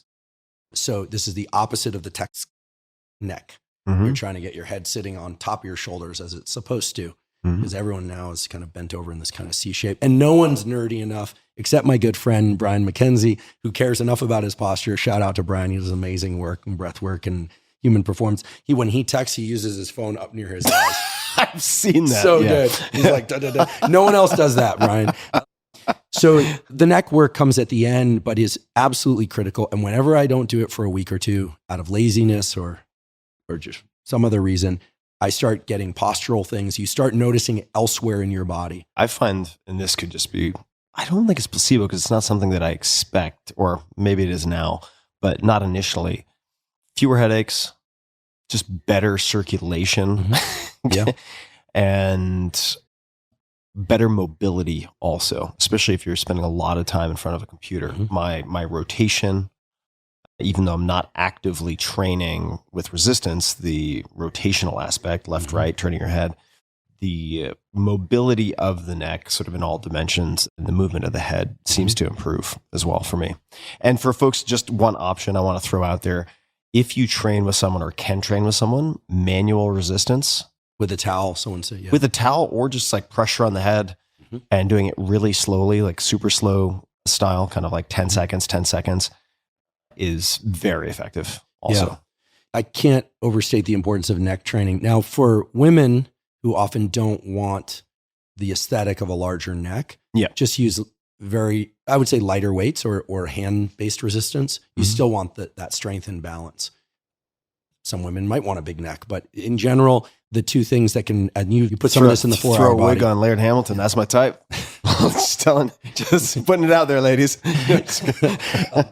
One thing that, in terms of aesthetics, the two things that I think can really throw off the most commonly desired female aesthetic by women, from what they tell me, because I trained with a number of women, is excessive trap work, upper trap work, because rounded shoulders, and then larger neck. Some people might want that, but in general, that tends to be avoided. For guys, I think the neck work is, it's so essential. And for women, it's essential for a strength and protection of the joints reason. I will also say this, and anyone who wants to challenge me on this will do it accordingly. It actually increases your confidence. And the reason is, when you're upright, you embody a different stance. I'm a big believer that the physical stances we embody have everything to do with the psychological stances we embody, and vice versa. It's not just about standing up straight. Being able to stand up straight, look people in the eye is something that is assisted by actually having a head that isn't flopping forward all the time. Mm-hmm. Oh, yeah. So this is a real thing from a number of standpoints. So if for whatever reason I do the cardio workout that I mentioned, the 25 or 30 minutes of running, that's what I do. But some people might do it on the assault bike or something like that, or cycling or rower. On the Wednesday, then I'll do that weight workout I just described, torso, on Thursday, or I'll swap them. So there's some flexibility built into the week, travel, etc. By the way, the cardiovascular workouts can be done in the morning or the evening, but I always prefer to do them in the morning and just get it done with. Then Friday is a really important day, because Friday is the day that I do a short workout, usually only about 3 minutes of warm up and about 12 minutes of training. And the goal is to get my heart rate as high as I possibly can. I learned this from Andy Galpin. Just increasing VO2 max, getting those really fast twitch muscle fibers. My favorite way to do this is I'll get on the assault bike, which are the ones with the handles, with the fan, which is not designed to keep you cool. It's designed to create resistance, folks. And do 20-second on sprint, 10-second rest, 20-second on, 10-second rest. Tabata type thing for 6 to 8 rounds.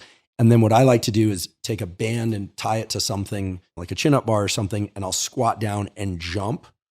And I'll do as high jumping as I possibly can, but I actually control the eccentric. I'm holding the band as I come down. And so I learned from Peter Attia, I've learned from Andy Galpin, that our ability to jump and land is strongly correlated with physical longevity.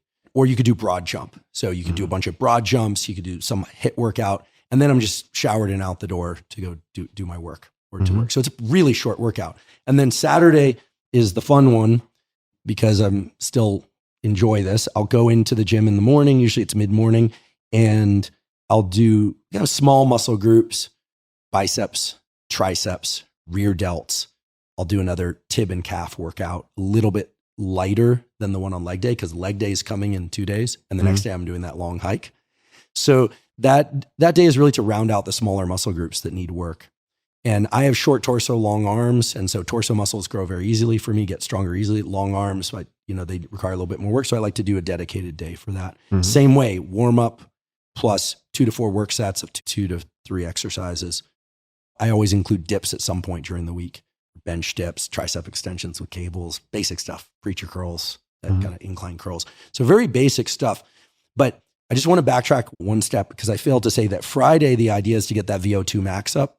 But guess what? It's also designed to indirectly hit the legs. We hit legs on Monday. Oh, yeah. And they've recovered. We now know that protein synthesis maximizes after these training workouts at about 48 hours and then starts to taper off. Now, you read that, you hear that a lot, especially on social media, and people think you have to hit a muscle group every 48 hours. But no, you hold on to the protein synthesis you generated for another couple of days. So that Friday sprint on the bike workout or sprint on a field workout and jumping is indirectly targeting the quads and calves and hamstrings.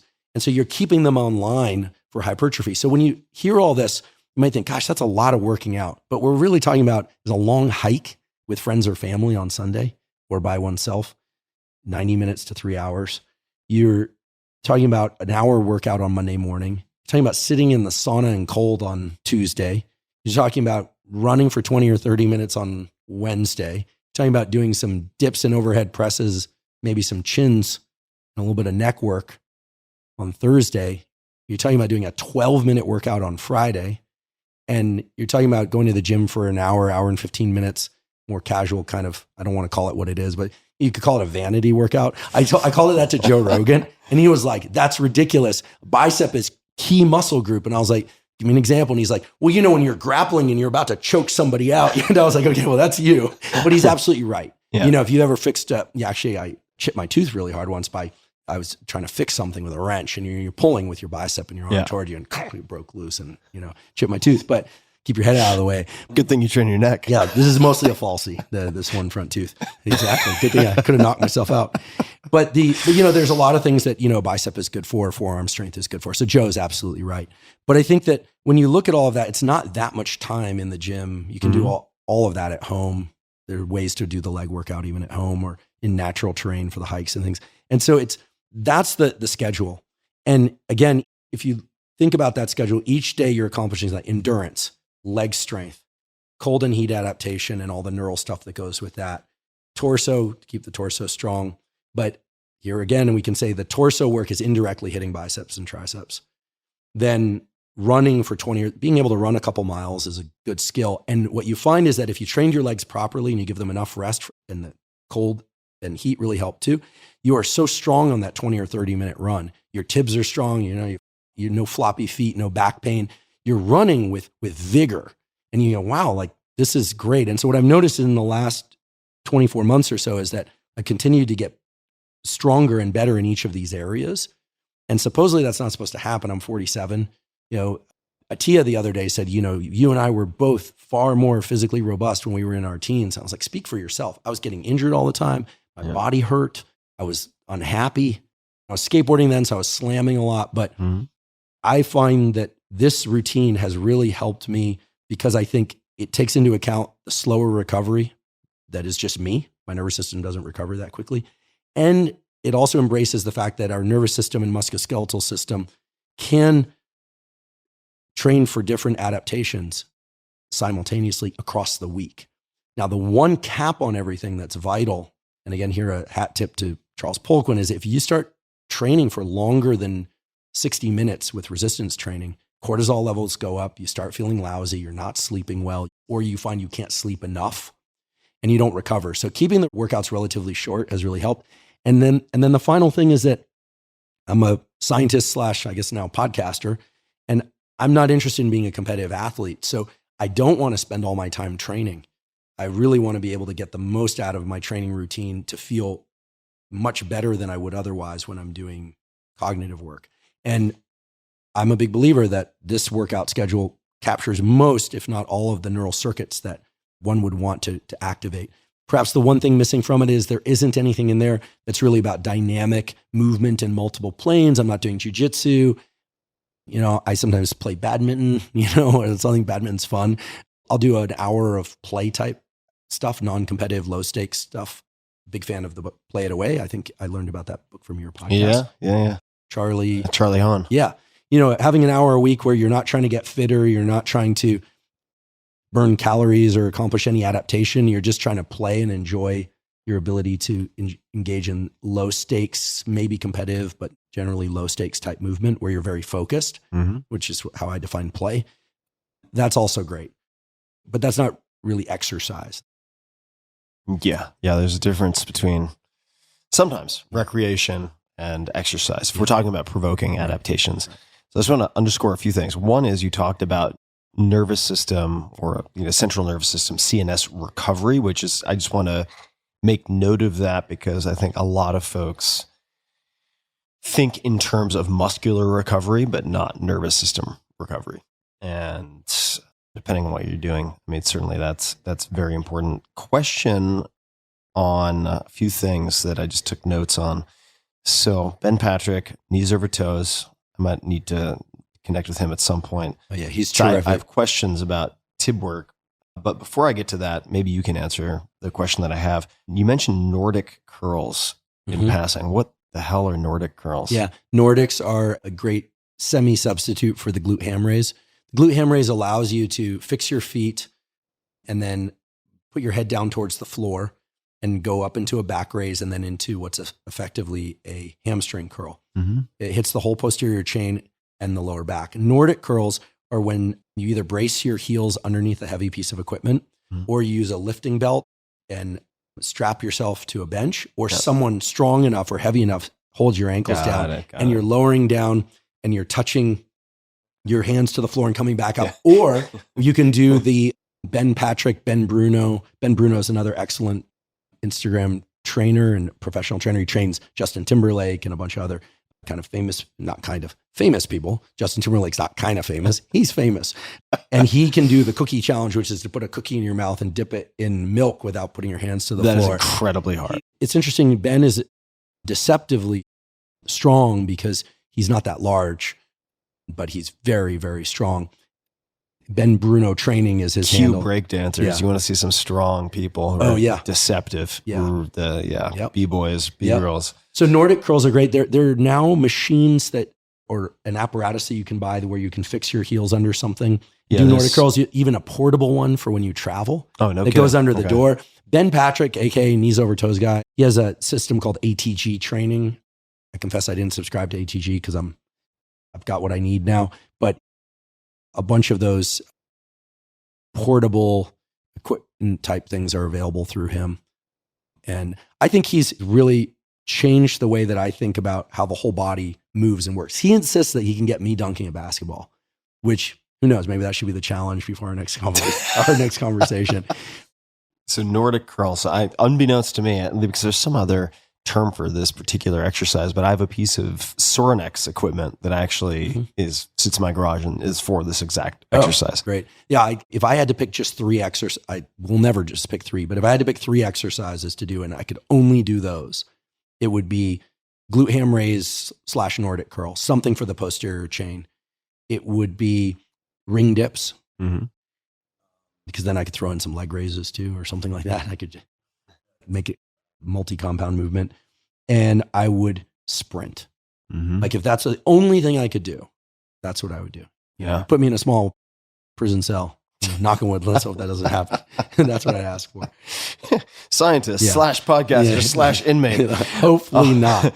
Listen, we talked last time. I've been behind locked doors before. It's not an experience I want to recreate. Not fun. Not endorsed. No. So on the tib work side, this may be a question for Ben or someone more qualified, but one of the challenges that I've had for decades, shin splints. And my dorsiflexion is actually seemingly, from a strength perspective, pretty decent. Ankle mobility also pretty decent, although the left ankle's been broken so many times that it's a little crunchy. But I have done training with this fellow named Jerzy Gregorek, who's holds multiple world records in Olympic weightlifting, or he held. Also deceptively strong. Incredibly strong. Yeah, I met him and his wife, right? Yeah, she also has world records in Olympic weightlifting. And just to give you an idea, folks, he's got to be in his, he's probably 67, 68 now, and he can do a full barbell snatch ass to heels while on top of an Indo board, which are those balance boards on top of a cylinder. Sounds very dangerous. And I don't recommend trying to replicate that, but he's quite a physical specimen. So the point of all of that is that my ankle mobility is pretty good. My dorsiflexion strength seems pretty good, but I always feel like the front of my shins are about to explode. Someone could just pop them like a balloon with a pin. And I've not figured out a way to address this. Yeah, I vote tib work. I used to have terrible shin splints. Okay. Yeah, terrible shin splints and also pain in my shins just from skateboarding, taking so many shinners, as they're called, from doing a little bit of Thai boxing when I was in high school and college, and thinking I was being smart by conditioning my shins with Coke bottles. Like I heard they did it over in Thailand, just made a mess of my shins. The tib raises have changed everything. Also given me, I used to think I had flat feet. Thought I have flat feet. That's my source of my problem. And I'd do all this toe strengthening, foot strengthening stuff. All these people in the yoga community in San Francisco were like, oh, I'm going to train your feet. Turned out I don't have flat feet. It turns out that my tibs were weak. And so the foot wasn't resting in the right position. So for me, it's been a game changer. Also, you don't need any specialized equipment. There is that movement of resting your shoulders against a wall. You're in a plank, you make your body rigid, your heels are on the ground about a foot out in front of you, and then you're touching your toes down to the floor and then back up. And you're just doing that while you're on the phone. You do 25 or 30 repetitions of that. Your tibs will be screaming. So it's as if you're basically a statue, right? You can't articulate any of your joints minus your ankles. Right. And you're just standing, like a foot and a half, 2 feet away, and then shoulders against the wall, getting your shoulders to the wall, but you're leaning like a book against a bookend. Right. And then exactly moving your toes. All right. Yeah. I'm in. Yeah. Count me in. Yeah. Because I am also in apparently, I think this is possible, the lying to myself about the flat feet part. Yeah. I was convinced I had flat feet. You want to hear something really wild that has nothing to do with fitness, but has everything to do with metabolism and the obesity crisis? Wild metabolism and obesity and crisis. tibs. Tell me. There was a very important paper published from the University of Houston this last year where they had people sitting for a couple of hours, and every 2 or 3 seconds, they would keep their toe on the ground and they would do what was effectively a seated calf raise. Think about the jumpy kid in class or when you've had too much coffee. Yep. Okay. They're doing it slowly and they're measuring the contraction of the soleus, right? The longer, flatter muscle of the calf underneath the gastroc. Yep. Turns out that muscle is very unique. It does not use the same fuel sources as other muscles in the same way. It's not so much a glycogen-dependent muscle. It is designed, of course, to carry you very long distances over, it's an endurance muscle. They had people do this while seated for a couple hours a day, and they looked at glucose uptake and they looked at overall insulin management. And there was a significant and meaningful improvement in insulin sensitivity. Now, this is not about caloric burn. This is about essentially doing exercise while seated. Now, I put out some stuff about this on social media and people understandably laughed like, oh, that's ridiculous. First of all, they called it a soleus pushup in the study. You're like, that's a seated calf raise, but most people don't know what a seated calf raise is. So, gym rats, you're only laughing to yourselves. I throw that myself in that. I mean, it's true. Most of the internet. It's like, exactly. But what's very interesting is this is something that a lot of people can do who are trying to improve their metabolic status. Of course, they should also exercise. But as the paper describes, it's no surprise why this works.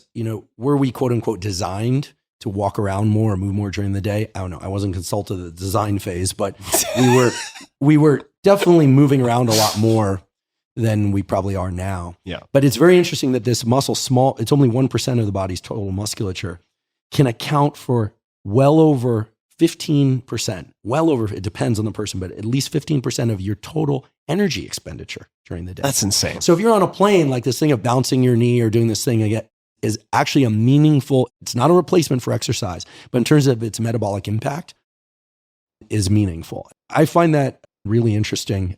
And perhaps of all the things that we'll discuss today, if you're unwilling to try that, then your bar for entry is just way too high. Right. Exactly. So have a few extra cups of coffee, folks. Exactly. Bounce those knees. Exactly. And don't get on kids about bouncing their knees in class. Teachers. I was one such kid.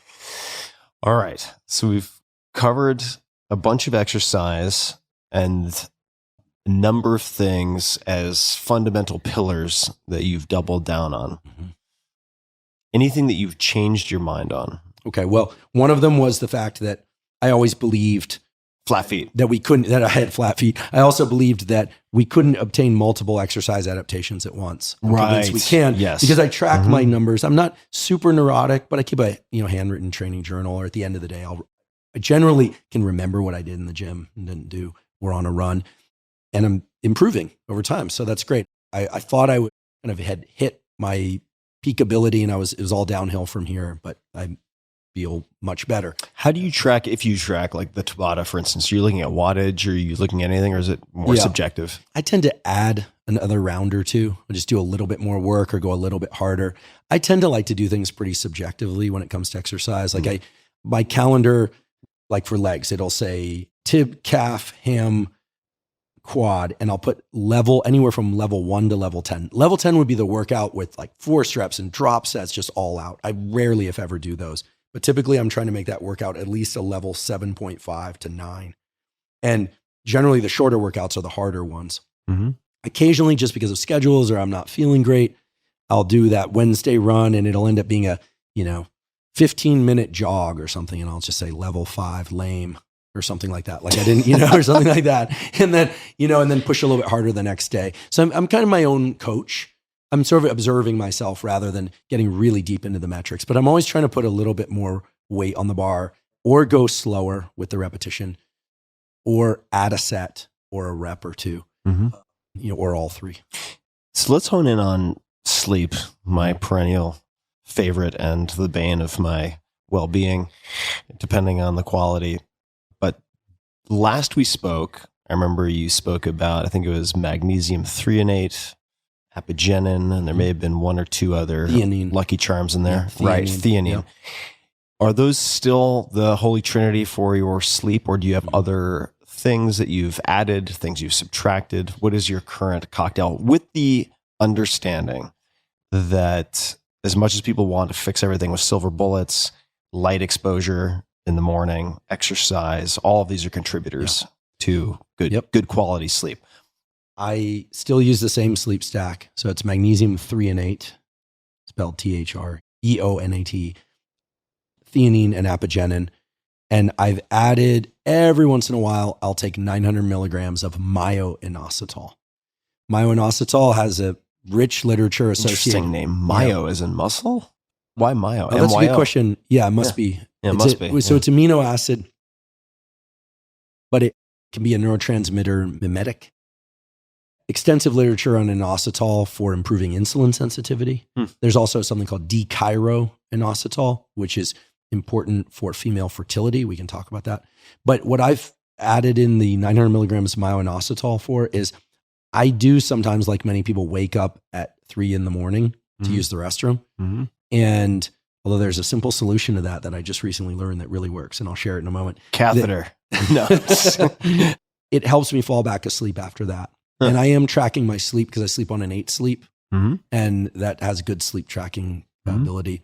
What Atia has taught me, that a lot of the wristbands and rings for tracking sleep, while they can be quite good and are quite good, Whoops and Auras being the two most popular ones, they can get movement wrong because of movement of limbs. Whereas the 8 sleep seems to really capture slow wave sleep, rapid eye movement sleep ratios really well. Yeah, I use both 8 sleep and Aura at the moment. Yeah. Yeah. So the myo-inositol, it has helped quite a bit with that going back to sleep thing. One way to not wake up to urinate so much in the middle of the night, I learned from a colleague, is it turns out that it's not just how much fluid you drink, which dictates whether or not you need to urinate, because that's sort of a duh. It's also how quickly you ingest that fluid. If you gulp fluid down, it actually, because of the way fluid is absorbed, it actually, in the kidney, the way filtration occurs in the kidney, the way it signals to the bladder, is that it makes you have to go to the bathroom fairly urgently. So if you have your final beverage of the day, sip it, don't gulp it. For morning hydration, the opposite is true. You actually want to gulp down quite a lot of liquid in the morning. You can absorb quite a lot of liquid in the morning. I'm reading this really nerdy review in Nature, has this wonderful review series on circadian rhythms in the kidney. Your kidney is not the same organ first thing in the morning as it is at night. This is what circadian biologists have been shouting for a long time. Every organ is this way. But you want to hydrate pretty heavily first thing in the morning. And then over the day, you can titrate off that liquid. So I'm going to ask you to pick some favorite children here. So you got the magnesium threonate, L-theanine, apigenin, which, am I understanding correctly, that is effectively chamomile tea on steroids? High concentration chamomile extract. All right, got it. And then the myo-inositol? Myo-inositol. All right. 900 milligrams, which turns out to be, it's a big pill, but it turns out to be pretty low dose for insulin sensitivity. They give, and for depression, they give people up to 5 grams of myo-inositol a day. Okay. But it's a mild sedative, so I don't know how people get away with that. I'll take the 4 of those. I will occasionally just be pop so 5 tired. trazodone before my workout. Yeah. Occasionally I'm so tired that I'll wake up with the pills in my hand or on the nightstand. So I don't think I'm dependent on them in any way. I will just briefly say, because today we've been talking about foundational tools, kind of the foundations of Let me mental just health. slip in the question and then you can come Sorry, to it. No, I'm cutting- you're good. Yeah. The question is if you could only choose 2 of those. Oh, easy. Mag-threonate and apigenin. Okay. Got it. Yeah. Theanine is not going to be good for people that have very robust dreams or nightmares, because it will increase how vivid your dreams are. Mhm. So night walkers, night terrors, that kind of thing. For those of you that have sleepwalking, night walkers, Skinwalkers, excuse me. beware. Sorry. And I didn't mean to interrupt you. This is something I'm working on. Is my colleague at Stanford, Carol Dweck, told me that it's a sign of enthusiasm for the conversation. Oh, yeah. Yeah. No, So I apologize. Oh, are you kidding? I mean, I'm not going to throw stones in my glass house here. I interrupt constantly. But you were talking about the kidneys. You're saying not the same organ in the morning as it is at night. This is what circadian biologists have been screaming from the rooftops. And now that's coming home to roost in these papers that you're reading, or maybe it's a meta-analysis. I don't know. And you were saying sipping water at night or just slower intake, gulping in the morning. Mm-hmm.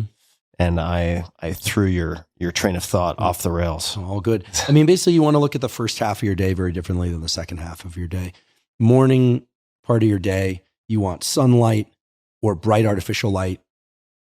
Why? It increases cortisol 50% above baseline. You want cortisol high early in the day, and you want it low, low, low later in the day. Not because it disrupts sleep, but because it's late shifted cortisol is associated with depression, screws up your immune system to have it late shifted. Beautiful work from Bob Sapolsky and David Spiegel at Stanford School of Medicine have shown that. Hydration, caffeine, sunlight, movement, bright light if you can't get sunlight early in the day. You really want what are called the catecholamines, which are dopamine, epinephrine, norepinephrine, and you want cortisol, which is a glucocorticoid, elevated in the early part of the day. That's what's going to give you energy, focus, alertness, all that great stuff throughout the day. And then you want to taper that stuff off as the day goes on. Now, recent data have shown that if you want to improve your rapid eye movement sleep, why would you want to do that? Well, rapid eye movement sleep is when you get the unpacking of emotions from previous day memories. Yeah. Read or listen to our usual friend, Matt Walker. Right. I mean, how do you get more rapid eye movement sleep? High intensity interval training early part of the day, or cycling appears to greatly improve different stages of sleep as well compared to running, although running will do it as well. I don't know. I think it has to do with the central pattern generator thing. High intensity interval training, I mean, you're pedaling on the bike or you're sprinting. So it's repetitive, but it's not repetitive for long enough that you're engaging certain brain circuits.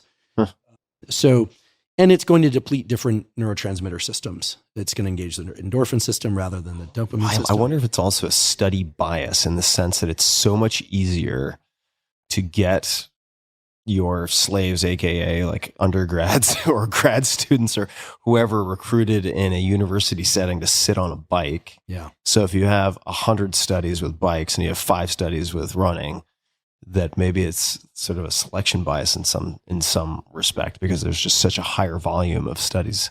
I don't know. I love bicycling when I can be upright. You know, think your Dutch bicycle, you know, moving through a city, seeing things, optic flow, seeing which we know shuts down the amygdala to some extent. It suppresses activity of the amygdala. It's beautiful. You see things, you see people.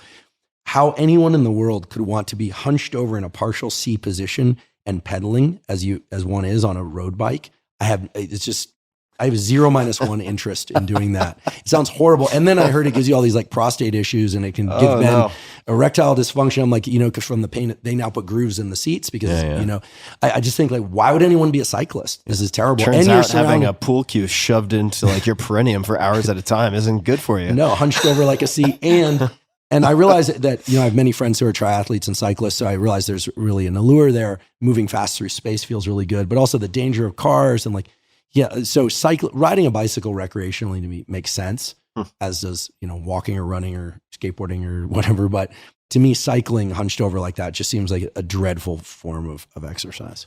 But that's just me. So let's go from the dreadful to the sublime, perhaps. we mentioned a couple of supplements, and I don't want to fixate on that, but I follow my own curiosity here. And there's a list here. So on the omegas, because we discussed omega-3 fatty acids, EPA, DHA, and I increased my intake. I'm so curious to know, because I do observe seemingly a very consistent improvement in mood and sleep. However, I've tried multiple brands, and I've tried to do the homework and look at the various like certificates of analysis to make sure that I'm not, eating rancid garbage. I end up getting mild nausea after like a week of, I suppose, higher intake. Maybe if I'm taking, I might be getting the amount off, but maybe 2 grams total, something like that.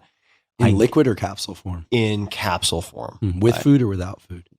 That's a great question. I probably wasn't even paying attention, although I tend to take fat with food. So probably with food, or maybe just before food. Yeah.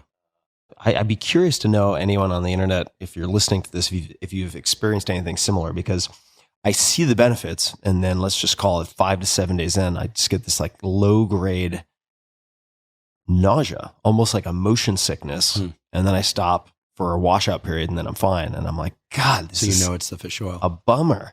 Yeah. Yeah. There's some, obviously some great high quality fish oils out there. There's for liquid, the Carlson's brands, the ones that are lemon flavored to make them less fishy, is going to be the most cost effective way to get fish oil. Okay. Has to be refrigerated after opening, but that's definitely the most cost effective way. And here we do have a, supplement affiliate for the podcast, but that's just that it's not them, but that's just the truth. What is your dosage target for omega-3s or EPA specifically? Minimum 1 gram per day of EPA. Okay. Minimum. Sometimes more. Do you take it in one dose or split doses? I take it. It ends up being 3 capsules with my big meal of the day, which tends to be a midday meal. And then I take a tablespoon of the Carlson's oil. And people gasp when I say this, but I actually like it on my oatmeal with salt. Oh, it tastes good. When I've spent time, I just stir it in like Iceland and Scandinavia, I've delicious. had these little shots of like cod liver oil and so on. I can do that, but on top of the oatmeal. No, I'm telling you, it's really good. Oh, and I hate sardines. I despise sardines. I despise anything smoked flavored. I'm really boring. And I absolutely loathe anchovies, like fishy oil smell. Yeah, I don't even really like eating fish. Still like sardines. Sushi. I like sushi. That's about it. But even there, I'm boring. Spoiled brat. I don't even like the uni. I'm a good person to go to sushi with because you get all the eel, all the uni.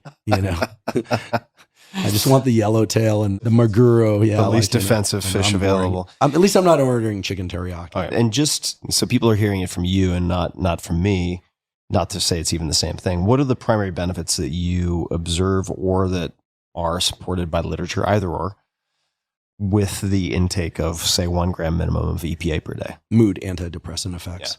Absolutely clear. And there are so many clinical trials supporting that. People can get away with taking lower doses of antidepressants or even coming off antidepressants. Of course, always, check with your psychiatrist before you do that, by increasing their omega-3 intake above 1 gram per day, even as high as 3 grams per day. Okay, so question for you. I remember last time we spoke, we chatted a bit about the ability for the gut, let's just say, as some people refer to it as the second brain, to sense the intake of sugar, fat, and a handful of other things.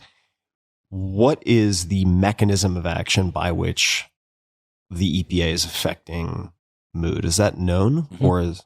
I think so. It's probably 2-pronged. One, the EPA is a fundamental structural lipid for neuronal membranes and for the neurons in particular that release neuromodulators such as serotonin and dopamine. That's one. The other is that these neuropod cells in the gut, as they're called, sense, as you pointed out, sugar, essential fatty acids, and essential amino acids, and signal via the vagus to the dopamine centers of the brain. So your gut is subconsciously signaling to your brain what kinds of nutrients are coming into your system. Yep. And when you have a lot of flavorful food or high caloric food, but it's not high in nutrients, it sets that system totally out of whack because there's an increase in dopamine for sure from the taste of the food that's not matched by that subconscious parallel signal. Mm-hmm. By the way, this is not woo biology. This is coming from the laboratories of Diego Borges at Duke University School of Medicine. Charles Zucker, who's a Howard Hughes medical investigator at Columbia University, has done this for sugar sensing, and a number of other laboratories have shown that this pathway from the subconscious signaling from the vagus to the dopamine centers of the brain are driving an appetite for certain kinds of foods. However, when these neurons, these neuropod cells in the gut are quote unquote satisfied, they're seeing the nutrients they want to see. They signal to the brain dopamine release within the brain, but they also are signaling satiety. And that's really what you want. So in many ways, we are a essential amino acid, essential fatty acid foraging machine. It just also so happens that, at least in the short term, sugar will trigger the same pathway. This is also why people who increase their intake of omega-3s get above that 1 gram per day of EPAs, or who take small amounts of L-glutamine, reduce their sugar cravings. You're activating the same neurons. You're giving the alternative stimulus. So the L-glutamine is vis-a-vis the neuropods. Likely. Yeah, that hasn't been directly established, but it's long been known that increasing intake of certain essential amino acids can reduce craving for sweets. And whenever people say, how do I kill my sweet craving? Well, it's not a conventional approach, but you could take, you could get a quality branched chain amino acid or essential amino acid powder, which sometimes have some non-caloric sweetener or something and fruity taste, and mix it in there. People find, oh yeah, I don't actually crave chocolate the same way. Or, I mean, in my opinion, a little bit of dark chocolate is wonderful every once in a while. So I don't want to give the impression that you're never supposed to have sugar, but there are people who very much feel a slave to their sugar cravings. Yeah. So giving these neurons the alternative stimulus really helps, and you're getting effectively the same dopamine release. Now, this makes sense evolutionarily, why we would crave essential fatty acids and essential amino acids. Yeah, totally. This is also why the non-meat eaters won't relate, but a really great steak is very satisfying, despite the fact that it has no glucose, essentially. There are people who feel quite good, whether or not they're healthy or not, as we could talk about, but who feel quite good just eating steak, right? Now, I'm not one of those people, but if you had to pick a food that would keep you feeling good and would repair the tissues of your body and would give you enough fats to keep going and protein synthesis, et cetera, if you had to feed your children, you would give them a steak. You would not give them a sweet potato. Yeah. And if you look at the amount of food that one eats when given as much meat as they want, fatty meat in particular, not gross fatty meat, but high quality fatty meat versus carbohydrates, I mean, you just look at, you're quite satisfied after a certain amount of protein intake. So I'm not pushing people towards a carnivore diet. I don't follow a carnivore diet, but I do think that our nervous system from the gut to the brain is a sensing and foraging system that subconsciously lets our brain know, aha, I've got enough of what I need, and now I can stop eating if I want to. So we're going to leapfrog from delicious fish. I think the move for me might be to go to just pure liquid refrigerated. Try that. I mean, who the hell knows? But just to try something, even if the expiration date looks fine, maybe I just got a couple of bad batches. Who knows? Or maybe it's the capsules themselves. I mean, there's so many things go into these capsule formulas, and then there's shelf life and all of that. Yeah. Gut health, overall, it's hard for most people to do what they need to for their gut. Yeah. In addition to all the things to avoid, like too frequent use of antibiotics and things of that sort, it's pretty clear that one serving of fermented foods a day is not going to be enough, that you need 3 or 4 servings of low sugar fermented food. So nattō for people that can stomach it. Good luck. Sauerkraut, kimchi, a good Bulgarian yogurt. I like these really sour Bulgarian yogurts. They're so good. Bulgarian yogurt. Oh, there's this amazing Bulgarian yogurt. You have to try this stuff. It is so good, except they don't have the full fat one in particular. What makes the Bulgarian yogurt so magical? I wish I could remember the name of this brand. We'll put it in the show notes. It's so good. But I don't want people to, they run out because they only put 2 or 3 of these in every Whole Foods. I'm buying those 2 or 3 of the full fat ones. But it's hard for most people to get that much low sugar fermented food per day. And so most people just don't do it. Yeah. And then high dose probiotics are very expensive, need to be refrigerated. Yeah. So that's why I think the AG1, checks off a number of boxes there. But if people can ingest low sugar fermented foods, that's going to serve them really, really well. So say the data from Justin Sonnenberg's lab and Chris Gardner's lab. Enjoy your kilo a day of nattō. Tell me how that goes. That stuff is so slimy. It's so wicked. I mean, there are two things that I've lived in Japan and was there as an exchange student and so on. There are at least, let's say 3 food items that Japanese people find hilarious to watch foreigners try to eat. Nattō is definitely number 1. It's just like spiderweb, cobweb stink. It's so gnarly. I can eat it, but it's not my favorite even to this day. Umeboshi and other types of like pickled, super, super salty plums and so on. That's another one. And then I would say uni also. Especially before it was really making the rounds in the US, like the first time a foreigner would go over and just get like the seagull poo on top of the sushi rice. It's so hardcore. Uni is what I'm talking about. Just consistency wise, it's very, very similar. It just feels like it's like a tongue. Yeah, it's not my favorite. But people love it. Some people do. And people are told that it's an aphrodisiac. It's the best way to sell anything. That's the best way to sell it. That's right. So I wanted to ask you, because I have a couple of notes here. There's Tongkat Ali, Fadogia agrestis, if I'm pronouncing that correctly. But the one I want to ask you about first is actually, if I'm getting the pronunciation correctly, Rhodiola rosea. Yeah, Rhodiola rosea.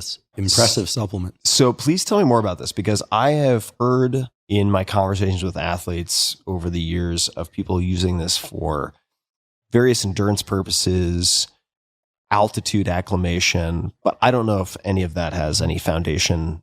So Rhodiola rosea is a really interesting compound because it falls into this category of what people call adaptogens. But normally when you hear adaptogens, first of all, that's a very vague term. It doesn't actually mean anything specific. It means an ability to adapt generally or specifically. No one's really pinpointed what that means. But typically the adaptogens are going to reduce cortisol. So for instance, ashwagandha is a very potent suppressor of cortisol. There's some evidence it can indirectly increase testosterone, but probably through suppression of cortisol, since those are in the same synthesis pathway. Ashwagandha is an adaptogen. Ashwagandha, because it lowers cortisol, should probably be taken late day, not early day, because you want cortisol high. Yep. Ashwagandha, as a cortisol suppressing adaptogen, probably also should not be taken in high amounts, not low amounts, but in high amounts, meaning 400 to 600 milligrams prior to exercise, because the whole goal of exercise is to trigger the adaptation through a spike in cortisol, or one of the goals. Rhodiola rosea is a very interesting compound because it's an adaptogen in that it greatly reduces perceived effort and allows for greater power output and endurance output, as you pointed out a moment ago. But it does not do that by suppressing cortisol. So 200 milligrams of Rhodiola rosea prior to, say, a resistance training workout, or even on one of your ski touring days, you will notice you have more vigor. You can just go longer and your perceived effort is much lower. And it's kind of striking. What is it doing? Now, this is interesting. It's kind of striking how after the workout, you don't feel as depleted. That perhaps the main reason I started taking it is I found I could train harder, but then I suffered quite a lot from a post-exercise dip in energy, especially if I ate big meal. I no longer experience that if I take Rhodiola rosea 30 to 60 minutes before a workout. The effects of it last about 4 hours. So what's happening during that workout? It's clearly having an effect on the central nervous system by reducing the total amount of adrenaline that's released, or the efficacy of adrenaline, epinephrine, during high intensity effort or long duration effort. So what this effectively means is in principle, one is able to generate the same amount of effort without the same amount of energy depleting neurochemicals. I mean, epinephrine, norepinephrine help you generate energy, but there's always a trough afterwards, always. And so if you can generate the same amount of physical output in the absence of X amount of adrenaline or norepinephrine, then you're essentially better off. It also seems to catalyze recovery better. I would not take it more often than just before training, however, because there are a few studies showing that the effects of it can kind of taper off if you're taking it all day, every day. Now, would that be true for, say, ashwagandha? Let's just say someone's taking it before sleep. Would they want to cycle off of that? How would you think about cycling if recommended? Yeah. Low dose of ashwagandha, 25, 50 milligrams a day, taken continuously, no problem. I actually think AG1 has low dose of ashwagandha in it. But when people are taking ashwagandha to offset high stress of, mental or physical stuff or both for a period in life, I'd say after about 2 weeks, you want at least 2 weeks off. Mm-hmm. You really don't want to suppress cortisol chronically unless there's some clinical reason for that. Yeah. Rhodiola rosea is probably the best addition to my kind of physical performance stack that I've added in a long time. And it's really striking. I mean, I think so much so that people could try it, and it really does seem to work the first time and every time for me. If it doesn't work for you the first time, if all other things being equal, you got a decent night's sleep, you're doing everything the same way you normally would, and you take Rhodiola rosea and you don't really notice much of an effect, you might try and increase the dose slightly and give it another go. And what was the dosage range? 200 milligrams. 200 milligrams. Yeah, is what I'll take. Mm-hmm. And I found that to be really striking. Now, I'm not going to take that before like a long Sunday jog or a hike. I mean, I might, but chances are I'm not going to. I'm going to do it before a leg workout. I'm going to do it before a HIIT workout. I'm mainly doing it to make sure that I can train really hard and then go do other things really hard too. Mm-hmm. Again, as not a competitive athlete, I loathe the experience of training really hard and then feeling like I gave everything to that training session, and therefore I don't have much energy or focus to give to the other things. Anything else. Yeah. And I think most people are like that. Are you still taking the Tongkat Ali and the Fadogia agrestis? And for those who are not familiar, because I think we may have made mention of this in our last conversation, but just in brief, what do these two things do? Tongkat Ali is an Indonesian ginseng. There's a Malaysian version too, but you want the Indonesian one if you want to pursue these effects, which are, it's known to decrease sex hormone binding globulin, which frees testosterone, which is important in both men and women. It turns out in women, there's more testosterone circulating in a healthy woman, post-puberty woman, than there is estrogen. Peter Attia taught me this. If you normalize for nanograms per deciliter, women have more testosterone than estrogen. Healthy women do. So testosterone is associated with libido, ability and desire to generate effort, mood, etc. in men and women. Probably the best way to describe testosterone's effects are it makes effort feel good. Mm-hmm. So Tongkat Ali frees up more testosterone, so it mild libido enhancer for some, more extreme for others. Increases energy, will increase, feelings of well-being. And typically the dosages are 400 milligrams a day in single dose or divided doses with or without food, taken early in the day, before noon or 2 p.m., because it can increase energy. You don't want to disrupt your sleep. There are a number of good sources of it. We can provide links to a couple of those sources. And Fadogia agrestis is a Nigerian shrub. It's taken from a Nigerian shrub, and it stimulates the release of luteinizing hormone, which is going to come out of the pituitary, and in women will stimulate anything that comes from downstream of luteinizing hormone in the ovary, so typically estrogen, maybe even testosterone to some extent. And in men, it will increase testosterone output from the testes by way of increasing luteinizing hormone, maybe subtle increase in estrogen as well. This is important. Men hear that something increases estrogen, and they go, "Oh, I don't want that." Well, keep in mind that if you flatline your estrogen, so if men are taking an anastrozole or crushing their estrogen, their libido is going to be zero. Yeah. Their cognitive ability will be diminished. Estrogen is important in both men and also women. Also cardioprotective, isn't it? Cardioprotective. The endothelial cells, we think of our blood vessels and our arteries and capillaries as tubes, but they're really tubes. Imagine silly putty kind of rolled out, Play-Doh made into little flat sheets and then rolled up to comprise those tubes. So it's many, many endothelial cells that make up those tubes. And the flexibility of those tubes is very important. Obviously, you don't want them rigid. You need them to expand and contract as needed. And estrogen is important for some of that signaling leading to that malleability of the endothelial cells. Fadogia agrestis is typically taken in dosages of 300 to 600 milligrams per day, with or without food. Doesn't seem to matter if it's early day, late day. There's some evidence that in rats, it can be toxic to the testicular tissue, but that's in very, very high concentrations. And it's interesting, the number of studies on humans for both Tongkat Ali and Fadogia have greatly expanded since our last conversation. And especially for Tongkat Ali, there's quite good support.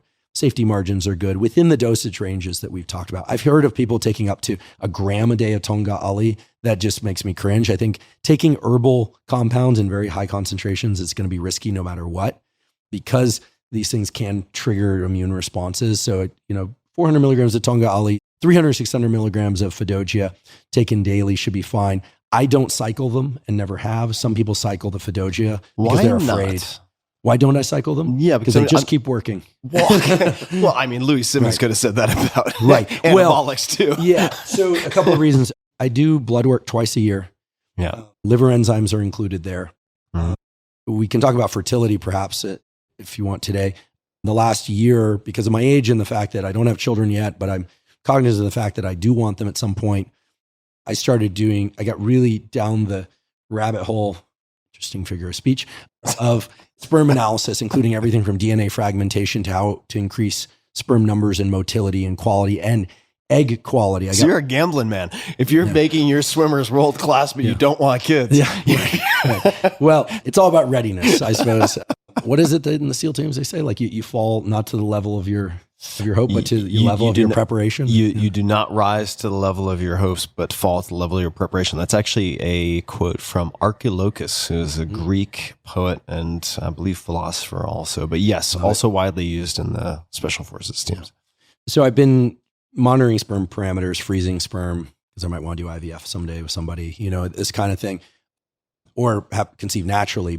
And because we're talking about tools, supplements, et cetera, as it relates to vitality and fertility, I think there is a way to optimize for both of those things. Mm-hmm. So I don't cycle them because I haven't felt a need to or seen a need to. Some people choose to just take a week off from Fadogia every once in a while or go 5 days on, 2 days off. People should do what makes them comfortable. Males will notice an effect of Fadogia. It actually will increase testicular size somewhat and a density. Mm-hmm. And that's just because of the increase of the LH, luteinizing hormone, is going to stimulate like avocado pits just hanging between the legs. It's going to depend on where you start. And we'll do a number of things related to increasing luteinizing hormone. Similar, although not to the same extent as something like taking HCG, human chorionic gonadotropin. Well, that's what I was going to ask. If you were to inject yourself with HCG, you would probably cycle at some point, or maybe not. I don't know. You tell me. I've done experiments with HCG. I think you have too. I have too. Yeah. I mean, it definitely will increase sperm volume and significantly. Yeah, significantly. I mean, HCG is essentially luteinizing hormone. There's actually a movement within the testosterone augmentation world now we don't want to go too far down this path, but so-called TRT, replacement therapy. A lot of people are interested in what I call TAT, which is augmentation therapy. So that's a rebrand. we were talking before. Nomenclature. Like the Patagonian toothfish goes to Chilean sea bass, and taking roids goes to testosterone augmentation therapy. Yeah. I mean, I think every male should be aware that taking exogenous testosterone, like testosterone cypionate or otherwise, is going to suppress your endogenous testosterone.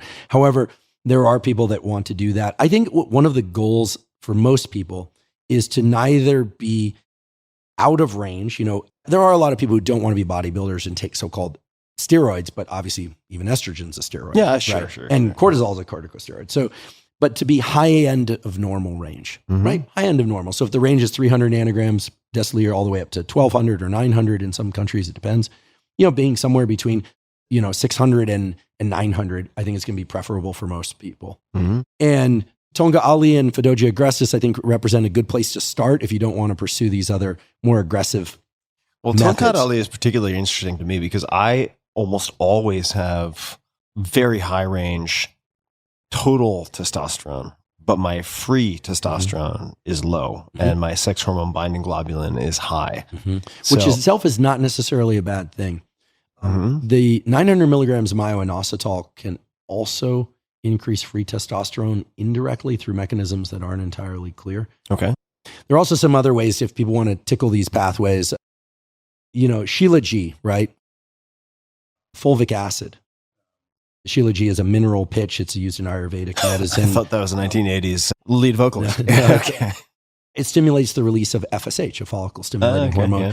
So you have LH and FSH coming out of the pituitary, and LH will stimulate testosterone production via the Leydig cells of the testes. The FSH is going to stimulate spermatogenesis by increasing what's called androgen binding protein, which is the protein that the testosterone binds to, which then is going to give rise to more sperm.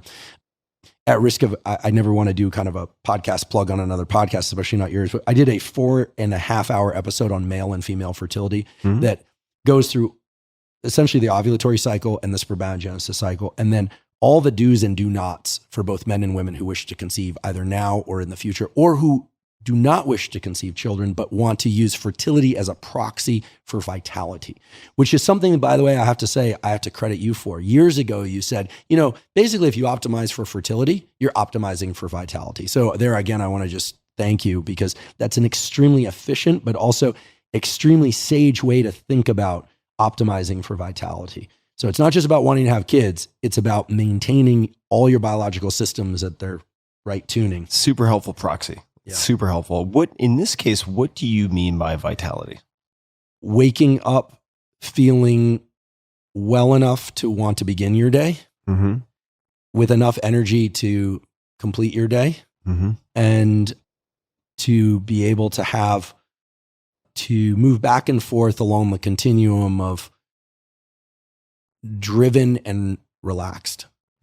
Eliminating relationships to others as a component for the moment. Of course, it is a component, setting that aside rather. What I just described to me is the definition of mental health. The ability to lean into effort, but also to relax and restore your system, and to feel good about what you're doing and being able to move from driven to reflective and these kinds of things. So many people we know, I don't want to give a geographical, they all left the Bay Area anyway. There, I just said it was a Bay Area. Successful but miserable. We knew a lot of those. Or people that can't seem to get enough energy to focus and get down a path of pursuit.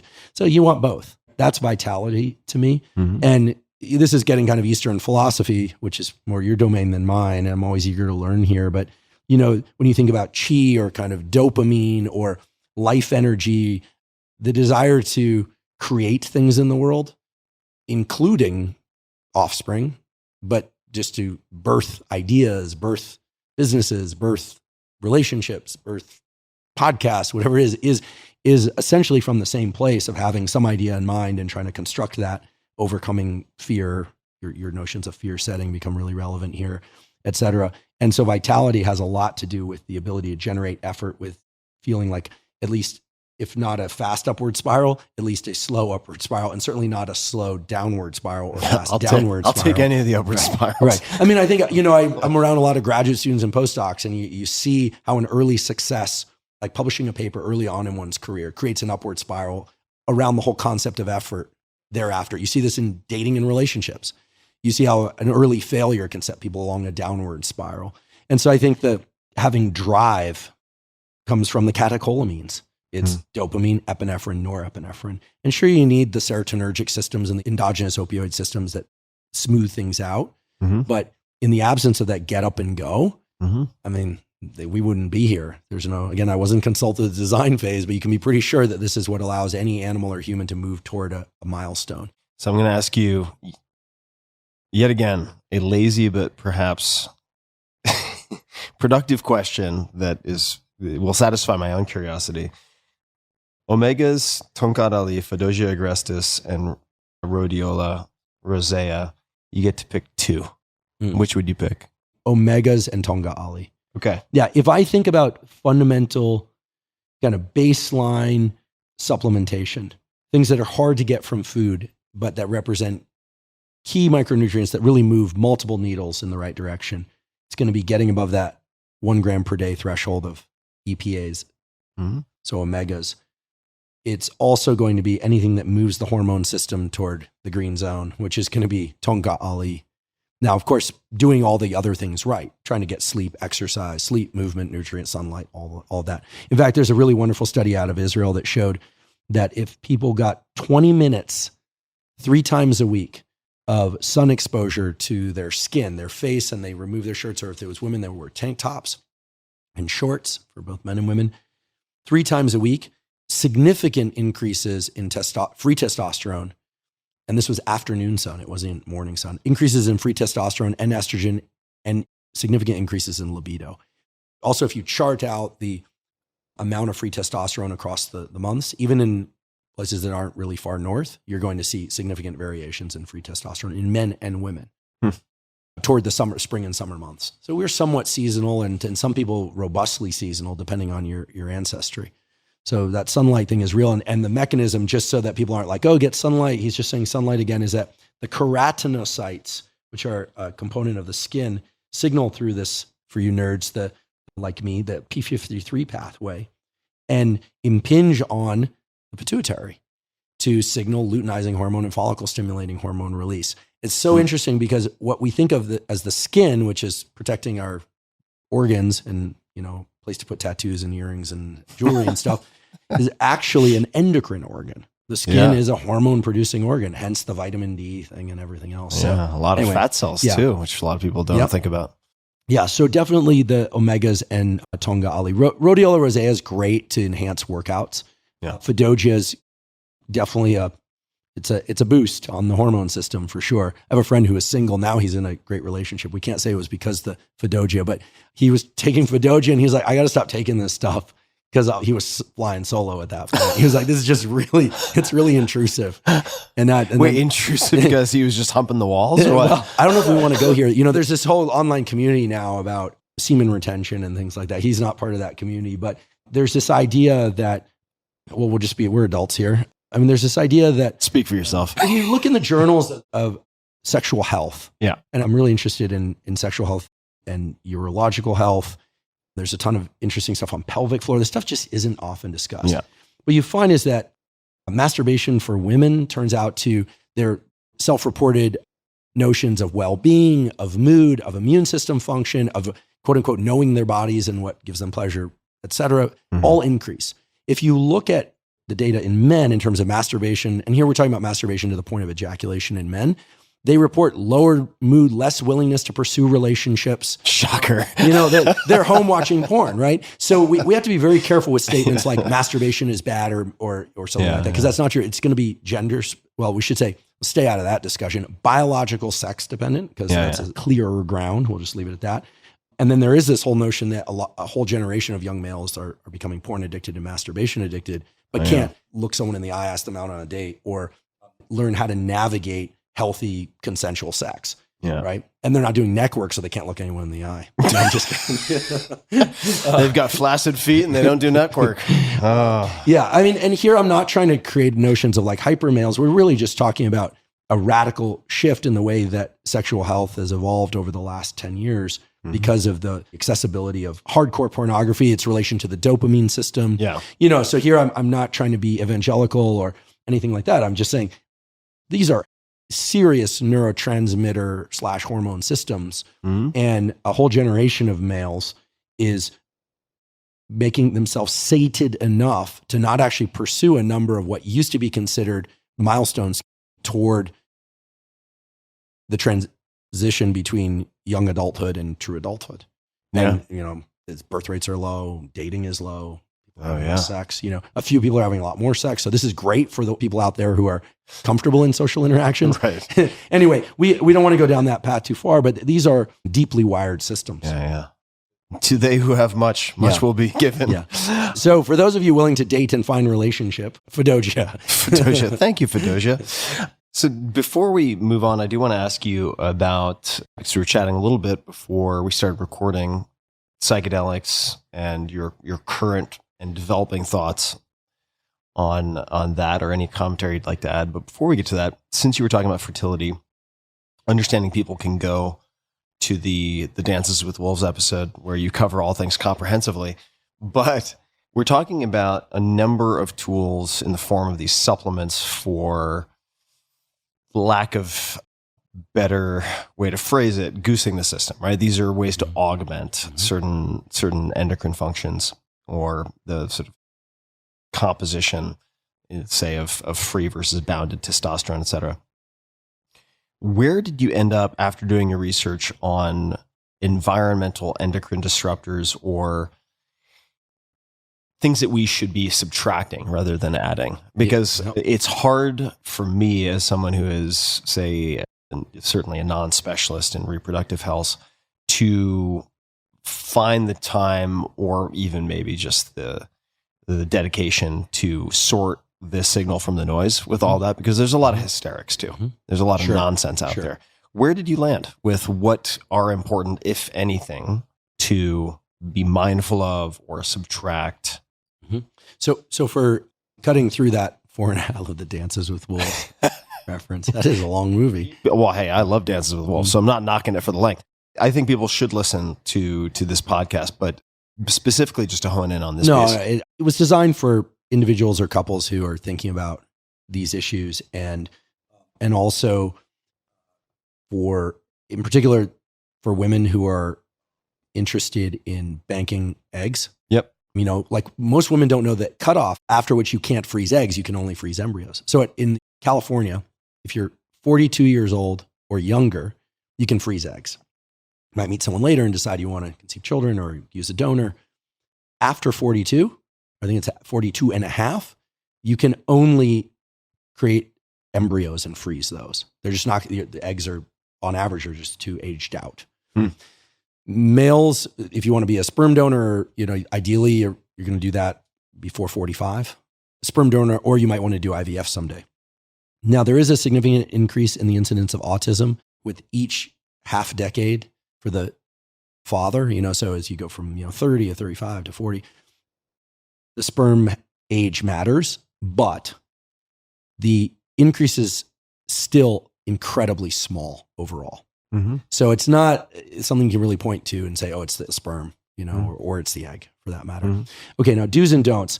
We can now easily look back to the beginning of our discussion. It's very clear that quality sleep on a regular basis, sunlight, keeping stress in check, healthy relationships, overall, all of that is going to support sperm health and egg health.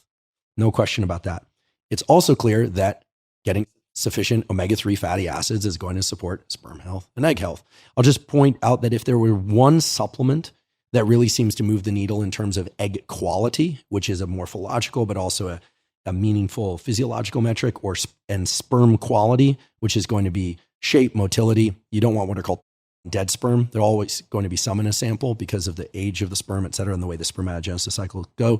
But you want forwardly motile sperm. The other ones are called twitchers. So, they just twitch in place. They can actually take twitchers and force them into the egg during IVF, something called ICSI. But in general, the greater number of forward motile sperm, I'm swimming them toward you. Yeah. I'm actually swimming them an angle away from Tim. So forward on our first in-person podcast date. Exactly. Can be greatly increased by supplementation with L-carnitine.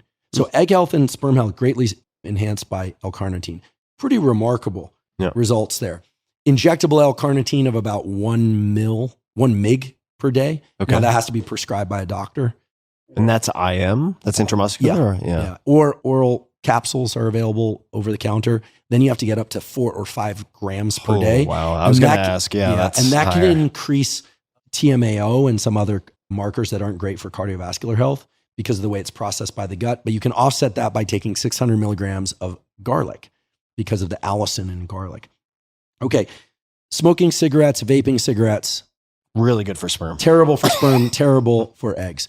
Smoking cannabis, vaping cannabis, also terrible, eggs and sperm. People don't like to hear that. 15% of women, I can't believe this statistic, but I've seen it over and over and to check my eyes, but 15% ingest cannabis at some point during pregnancy. 15%. Probably not a good idea. Now, a lot of people say, oh, I smoke weed every day and got my wife pregnant.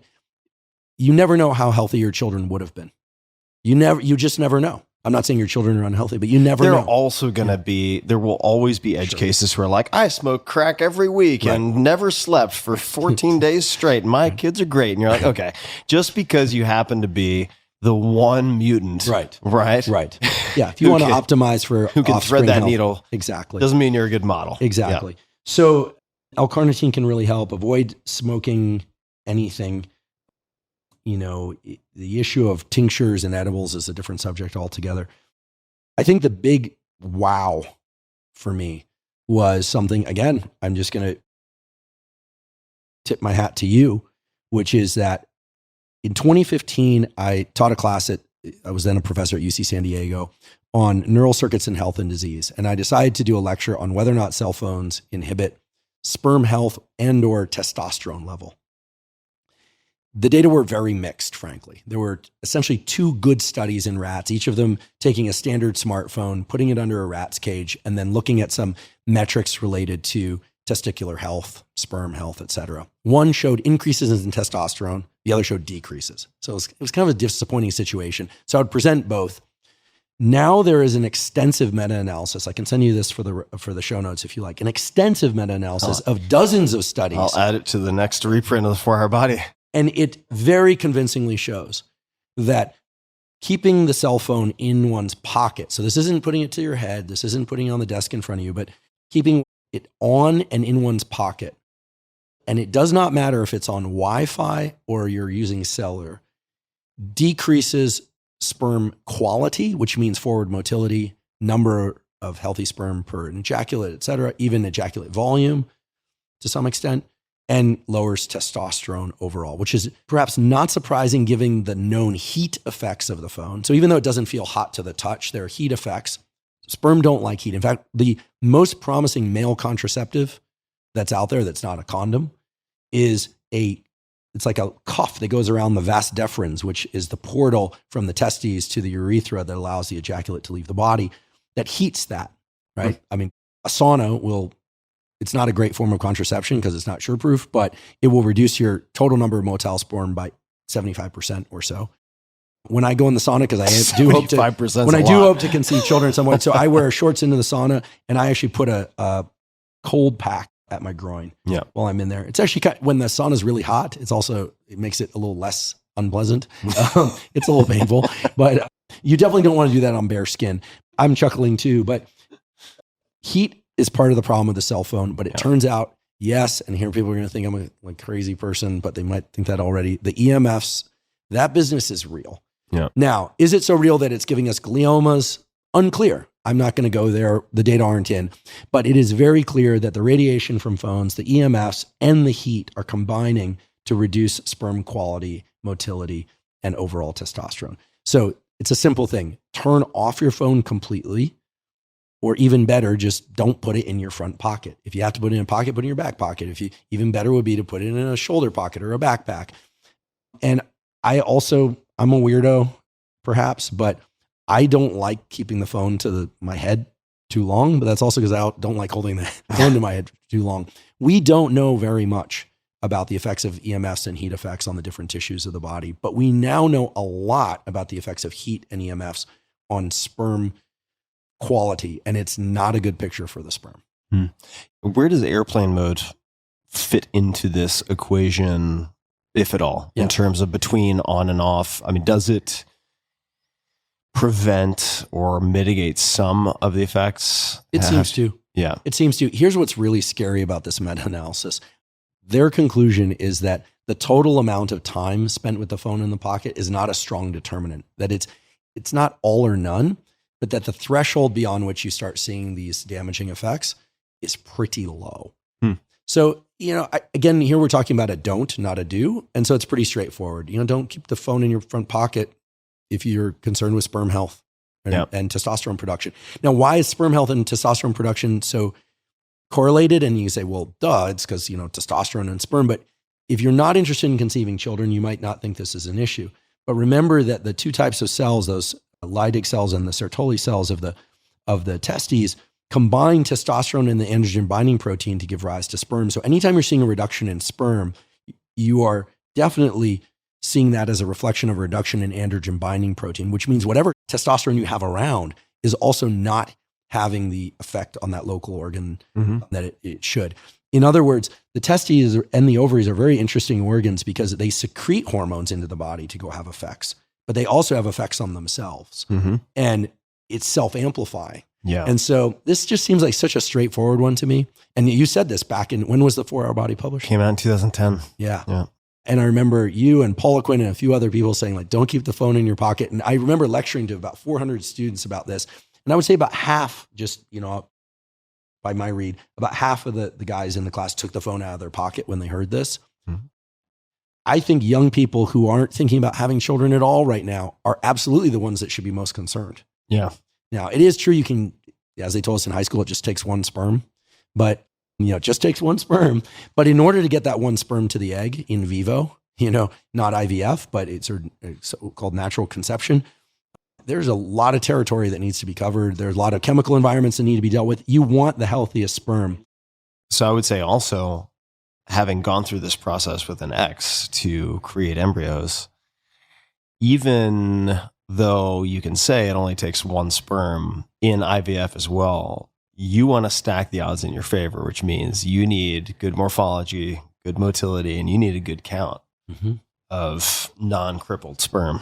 Yeah. Sperm analysis can be a humbling thing because, no matter what, no one's getting 100% motile, forwardly motile. Everyone, males and females, learn a lot about their biology, what they're doing well, what they're doing less well when going down that pathway of IVF, I think. Yeah. I think for women, one of the big surprises is that it doesn't take much ingestion of alcohol to diminish egg quality. Beyond 2 or 3 drinks per week,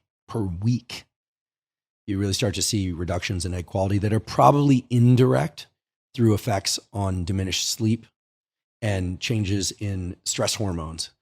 And so, again, some people will be more resilient to this than others. People always like to make jokes about how alcohol facilitates the conception process, et cetera. I think that in general, if women are having very regular cycles, whether or not they're 28 days long or 35 days long is less important perhaps than they be fairly regular. Women in general tend to know more about their bodies and because they cycle than men. But if I could go back in time to my 30s, I sure would have banked sperm then. Yeah. And, I feel good about where I've gotten my parameters, but it's really interesting as you learn this, you just realize that freezing sperm, freezing eggs is a great idea. And freezing embryos makes sense if you have the appropriate pairing or situation, right? Yeah. And that life gets so much easier for those wishing to conceive when you have healthy embryos frozen in the bank. Yeah. Anyway, for those challenged in that area, it also becomes this incredibly expensive, emotionally and financially expensive battle. Yeah, I will say, much to my surprise, that this is, within the last year, I suppose, prior to the breakup, of course, but going through the IVF, or at least embryo creation process, my sperm quality, because I have banked starting probably, unfortunately not as reliably as I would have liked, but probably starting around 2010 or 2012. Oh, okay. Quite a while ago. Banking sperm. Sadly, there was actually a technical issue at this particular location in San Francisco because they were bought by some larger conglomerate, and I think a lot of the samples were lost. But the point I was going to make is that after trying to do a deep dive, taking copious amounts of L-carnitine, adding in a few other things like maca and a handful of other basics, my sperm quality is actually better, seemingly better now than it was 10 years ago, which is shocking. Yeah. It's, again, if one is doing the right things, yeah, I do think that we can perform physically, probably in the domain of sexual health too. I think that's a misconception. Yeah. That, men peak in their 80s, 80s, excuse me. I was at like, 18, sweet. No, Thank God. At 18, Yeah. I've looked at testosterone levels as a function of age, and there's a wonderful book on this on behavioral endocrinology. And, there are some men in their 70s who maintain testosterone levels of similar to men in their 20s and 30s. Highly individual, depends a ton on how much people are moving, how much sunlight they're getting, how little alcohol and nicotine, smoking, nicotine, not nicotine, the substance, but they're bringing into their system, exposure to environmental toxins, these kinds of things. And we always think of BPAs and receipts. They are a problem. Handling receipts, not good, printed receipts. But wait a second, hold on. But that's the major source of BPAs. No shit. Oh, yeah. I had Printed no receipts. idea. So BPAs, I always think, all right, like cans, bottles, this, that, and the other thing. Receipts. Why the hell are there so many BPAs and receipts? Yeah, Shayna Swan, who's done a lot of the critical work on phthalates and their influence on urogenital distance, which is a marker of prenatal androgen and gets smaller. The genitals and the anus are closer together in females than in males of all species, including humans. Phthalate exposure, BPAs in particular, is progressively decreasing urogenital distance in males. Penis size, in a somewhat contradictory way. There's a study that just came out of Stanford from Michael Eisenberg's lab, He's a urologist and endocrinologist. We showed that actually erect penis lengths have gone up 26% in the last 30 years, but testosterone and sperm counts are going down. So, I don't This is know. a really interesting study of tens of thousands of men. Yeah. I haven't read the method section. How do they explain that? Because it makes, though, kind of superficial sense to me, because like if your swimmers and your testosterone are just taking a nosedive, you need to get closer to the goal. Closer to the cervical opening. Yeah. Those data are a little hard to explain, but they are very robust data. That study was just published. Wait a second. So the balls are getting closer to the ass, but the schlongs are getting longer. Not to get too technical. Apparently. No, well, I think people will understand that. Like urogenital distance is not a great term for most people to digest or think about. But we think about BPA, so receipts, probably more than plastics and things of that sort. But also, if you look at the people who get the greatest exposure to these phthalates and that are impairing their endocrine system, the most in males and females, it's going to be in rural areas because of pesticides, airborne pesticides. Yeah. So we think, people living in cities, bus exhaust, drinking, at Red Bull, sugar-free Red Bull from the bodegas in New York City, no, you're talking about rural areas of the country and airborne pesticides. And airborne? Yeah. Airborne pesticides. I immediately went to groundwater, but dust cropping and this kind of thing. Wow. Yeah. I was over in Copenhagen to give a talk last year. I would have totally whiffed that. I would have gone urban. I would have thought contaminants. Me too. And Shana Swan, she's been the one, really focusing on this when no one else really thought much of it and was thinking, that's crazy conspiracy stuff. And no, there's real data funded by the NIH. So I think that, avoiding plastics and things like that, sure. But I think handling of receipts, especially because they serious endocrine disruptors, and avoiding pesticides. And then, alcohol, again, not trying to, rain on anybody's party here, but past 2 drinks a week, is when you start seeing some negative health effects in males and females. I did a long episode on this. By the way, I drink the occasional drink every once in a while. I like white tequilas, things of that. The number 2 most shared podcast in the world in 2022. I did not expect that at all. What alcohol does to your body, brain, and health. Yeah. I did not expect it to have that kind of traction. There's no agenda there. I think a lot of people think that I'm an AA or something. I have deep respect for that community, but no, I've never had a problem with alcohol or drugs. It's never been my thing. So that there was no agenda whatsoever. I think that alcohol is a toxin, essentially making a toxin for your cells. That's part of it, the way it creates its effects. Look, it can be enjoyed. I also think that if people are going to drink more than 2 drinks per week, they want to pay more attention to the other things that we talked about at the beginning. Yep. Nutrients, sunlight, exercise, sleep, etc. I'm not trying to say what people should or shouldn't do. They should just know what they're doing. Yeah. And talking about how the preceding 24 hours leads to the current 24 hours, which leads to the next 24 hours. A friend of mine, I won't give him credit because he probably doesn't want it, but he was quoting someone else, so it doesn't really matter. But he said, alcohol is borrowing happiness from tomorrow. Oh, yeah. And I was like, that's a good way to put it. Yeah, and I've never tried cocaine, but from what I hear, cocaine is borrowing happiness from 10 minutes from now. I spoke to a guy recently who is a former cocaine addict, and I said, what does it feel like? And he said, let me just explain it this way. By the way, this is not a direct quote. I'm quoting somebody else. He said that the first time he did cocaine, his experience was one of, wow, that was terrible. And when can I get more? No, God. So that the gestalt of the experience was a Terrible. peak and then a So trough. bad. And we know exists. The dopamine system drops below baseline. I'm too afraid to try cocaine. And especially nowadays with the fentanyl that's laced in. Oh, yeah. So many street drugs. I know 2 people.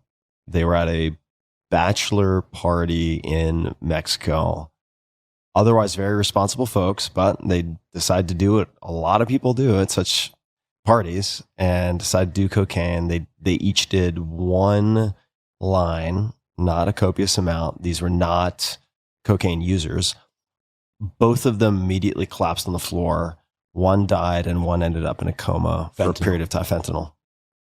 My best friend growing up also was given, unbeknownst to him, fentanyl, died, fell asleep, didn't wake up. So be very careful out there, folks. Fentanyl is no joke. And there are other things as well, but many, many, many, many, many drugs are cut with fentanyl, including those that at face value you would think make no sense. Like Ambien. Yeah. So, or cocaine. I mean, why they would cut fentanyl, which is essentially a sedative, into a stimulant like cocaine makes no sense to me. But and yet, yeah, that's what's happening. So be careful out there, folks.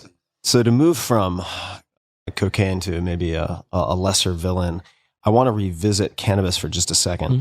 So cannabis I'm curious to know, because I have experienced incredible, well, let's say there may be trade-offs, but benefits with respect to onset insomnia from low dose edible, I could say cannabis, but in this case, we're talking about in legal settings where state governments allow this, say 2.5 milligrams of THC. Mm-hmm. With CBD, it just takes too high. I mean, I would have to consume just kind of a mountain of it for it to subjectively help with that. What are the trade-offs, if any, with dosages in that range, if you're aware? Yeah, it depends on who you are. So I did an episode on cannabis. I also had our mutual friend Nolan Williams, who's one of these freaks of nature. He's a triple board certified psychiatrist, neurologist at Stanford. Underachiever. Yeah, a real underachiever. Doing a lot on combination of psychedelics with transcranial magnetic stimulation. Talked about cannabis, and I did a solo episode on cannabis, which means basically all I did was think about, read about, and talk to people about cannabis for months on end. Here's the story with cannabis. It's, as you pointed out, it's going to be the ratio of THC to CBD that's important. And for the real aficionados out there, and boy, are they out there, because they let me know. Oh, they are. There's also the terpenes. They're going to be the lemon-like terpenes and the other kinds of terpenes and chemicals in these things that are also going to matter. And then also it's going to be smoking, vaping, edible, or tincture. Those are going to be So here's the deal. Smoking or vaping anything is bad, nicotine or cannabis, or worse for you than edible or tincture. Let's just move that off to the side. High THC concentration cannabis, of which now there is almost pure THC cannabis available, is dangerous for the following reason. And there I just pissed off some people. But first of all, it does have therapeutic applications for glaucoma, pain management, maybe even some mental health effects, ability to help certain people focus at low dose. But for, in particular, young males in their teens, early teens and 20s who take high THC containing cannabis, there is a much greater, like 4x increase in probability of psychotic episodes later that don't ever reverse. In fact, when I spoke to the leading researcher on this up in Canada, she told me that the probability that a lot of what we see as kind of street homelessness now, what people appear to be schizophrenic, was likely triggered by high dose cannabis use. Now, I'm not trying to return us to the 1960s and talk about devil's weed and this kind of thing. It is clear that cannabis has therapeutic benefits, but very high potency THC cannabis can be a problem. At the dosage you described, 2.5 milligrams, very unlikely to be a problem. Now, psychologically speaking. And I mean, I could be on 2.5. I'm not, but I could be on 2.5 right now, and it would be... It would not be discernible. Sub-perceptible dose. It's kind of like micro dose. I would feel it, but it would not be externally obvious. Now, the pure CBD cannabis is interesting too, so-called Charlotte's Web, I think is what it's called, mainly available in Colorado, I'm told, is a powerful anti-epileptic. In fact, parents of epileptic kids move to Colorado just so they can get Charlotte's Web CBD cannabis. In my mind, that should be available legally everywhere, given that it has essentially no psychoactive effects. Yeah. There are a few perhaps, but so it's really the percentage of THC relative to CBD that's important, the age of the user, whether or not there's a predisposition to psychosis. We might as well be talking about psychedelics, right? We might as well be talking about psychedelics. And I want to just pause for a second to say a few things. Number one, I don't categorize MDMA as a psychedelic. We may get to that, but just for a number of semantic and phenomenological, I'll get fancy, reasons, I don't classify that as a psychedelic. And I would actually categorize high THC content cannabis as a strong potential psychedelic. And it has become, I would just say, the standard, the baseline of strength has become such a multiple of what anyone might have been used to in, say, the 90s. It is almost beyond belief. And I do know of one direct example.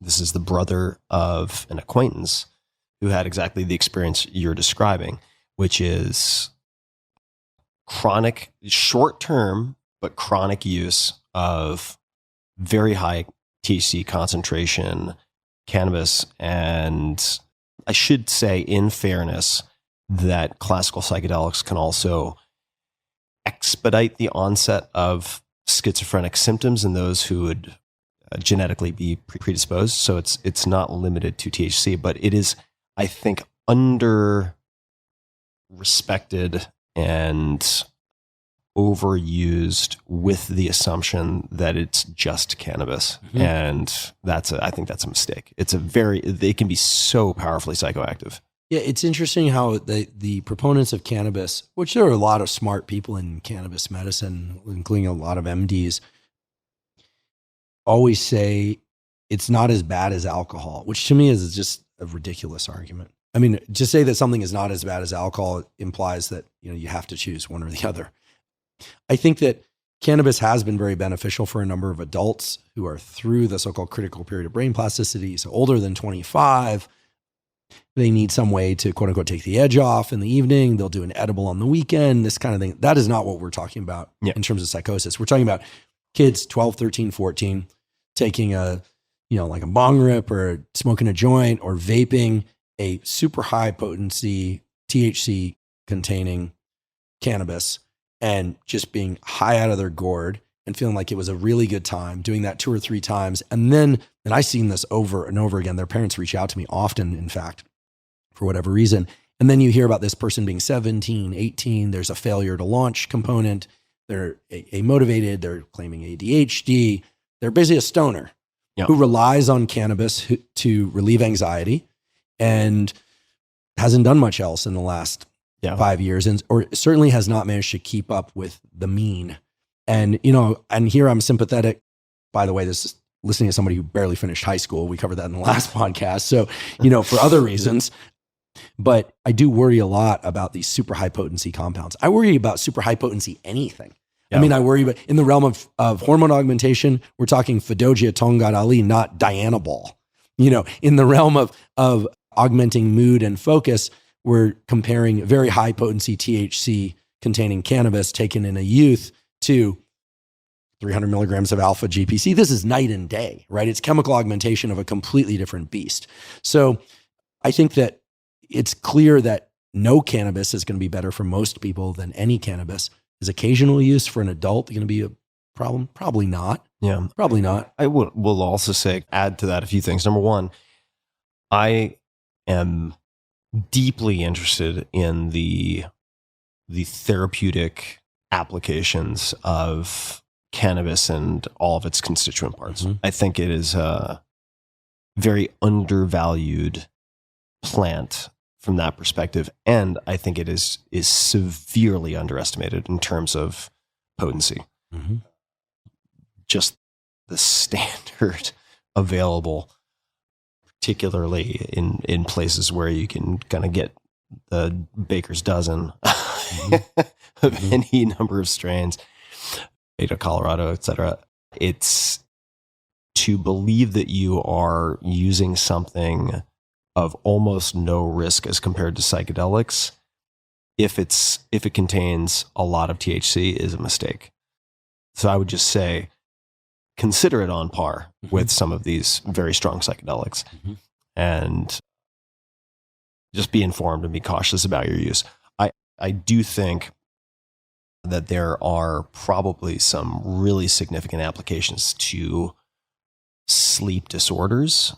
And I will add, just for people listening, I have also tried CBN specifically, which has been recommended to me for sleep, and have not found it as effective. It probably depends on the specific variety of sleep disorder, but for onset insomnia, that is a product predominantly not of spiked glucose, well, I guess cortisol and or then glucose levels, but rather rumination.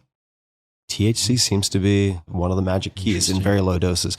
But let's segue from that to psychedelics. So how has your thinking, any observations, commentary, beliefs around psychedelics changed over the last few years? My beliefs and stance, and also what I'm willing to say, has completely changed in the last 24 months. This last week, Stanford Magazine, which is a magazine of the Stanford Alumni Association, goes out to many more people than just who attended Stanford, put out an issue of this. It's a very nice bound magazine of the kind that you would, see at the dentist's office or, on the cover. And inside there's a feature article about psychedelics. I could not believe it at first, but it is essentially a guide to psychedelics. It's not telling you how to do them, but it explains what is ketamine. Now here they're broadly defining psychedelics. Okay, so the classic psychedelics, right? Psilocybin, mescaline, LSD are included there. Chemical structures, how they're used, the history, clinical trials happening now, known benefits, considerations and risks for all of those drugs, plus ketamine, plus MDMA. I was just shocked, positively shocked, because 3 years ago, 5 years ago, certainly 10 years ago, a conversation like this would have been the conversation that would have ended my career, at least as a university professor.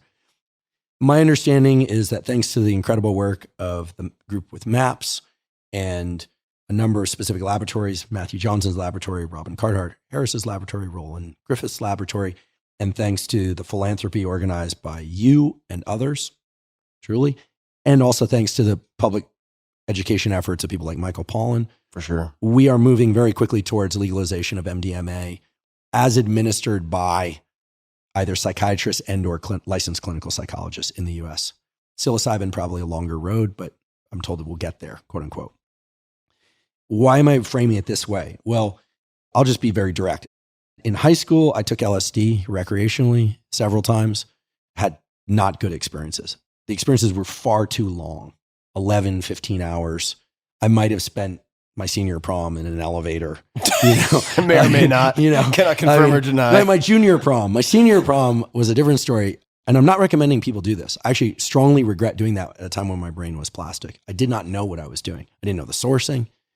It was a terrible idea. Even riskier now. Yeah. And keep in mind, folks, I was not a star student, far from it. It took a lot of years to get my act together. Talked about this before on Tim's podcast, Rich Roll's podcast, and others. So, that certainly did not help. And I don't recommend it. I tried psilocybin recreationally a few times. Didn't get much out of it.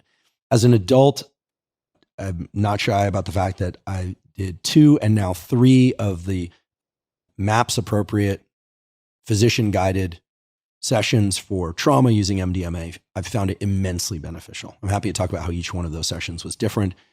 Again, this is with a physician as part of a study. So what I know now is completely different than what I knew 2 years ago, which is not just based on the legality, but in discussions with Nolan Williams, this incredibly impressive colleague of mine and friend of yours and colleague of yours, really, that the safety profiles on things like MDMA are actually quite high. I was taught that MDMA was neurotoxic. Why was I taught that? Well, there's a paper published in Science Magazine looking at toxicity of MDMA, observing neurotoxic effects. Turns out, what were they looking at?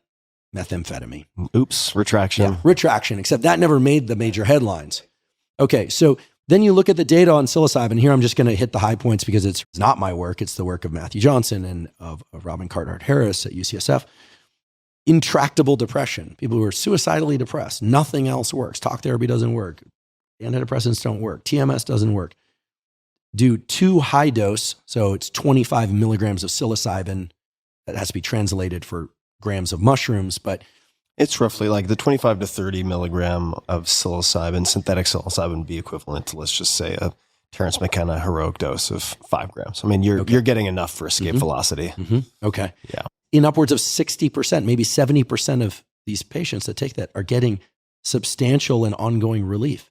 That's an amazing result. So much so that the Big Pharma has moved in and is trying to create non-psychedelic psychedelics to extract the benefits of these drugs that don't induce hallucinations, instead of raising interesting questions about whether or not the experience under psychedelics is really the trigger for the antidepressant effect, whether or not it's the insight or not. That's a whole ball of wax. And really, I'm not qualified to parse that. That's really the domain of Robin and the psychonauts.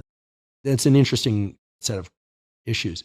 So my stance nowadays is there is a compound out there that seems to have very high safety profiles, very, very high, so certainly for psilocybin, that under the appropriate guidance and supervision during and after in the so-called integration phase, 1 or 2 dosages of this stuff yes, takes people through a phase of anxiety, then a phase of deep introspection. This is also, I learned essential. There are two components that I learned are essential that were surprising to me. One, you have to be in the eye mask. Observing things in your external environment the whole time seems to bypass some of the introspective / antidepressant effects later. That's interesting to me. It's not just about what you see, what you hear out there. It's really about going inward, this kind of trust, let go. Yeah, it's also important to standardize for trials, right? You can't have people looking at all sorts of different stuff. Somebody's watching Finding Nemo and another one's watching Jaws. Exactly. And then the other thing I learned from Robin recently is that music seems to be a key component.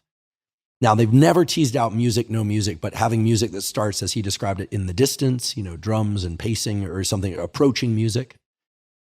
Then instrumentals, which raise people's emotional state while they're in the eye mask, and then some transition period out, seems to be a critical component of all this and guiding some of the kind of funneling towards deep emotional introspection. I find this incredibly interesting. And again, I would have not felt safe talking about this. Keep in mind, a year ago, 2 years ago, keep in mind that in the late 60s, early 70s, there were professors at Harvard and Stanford mainly that were fired or at least asked to leave for having discussions like this. Yeah. And now Stanford Magazine itself is printing this. And this is also, I'll use this as an opportunity to say this because it's really about the listeners.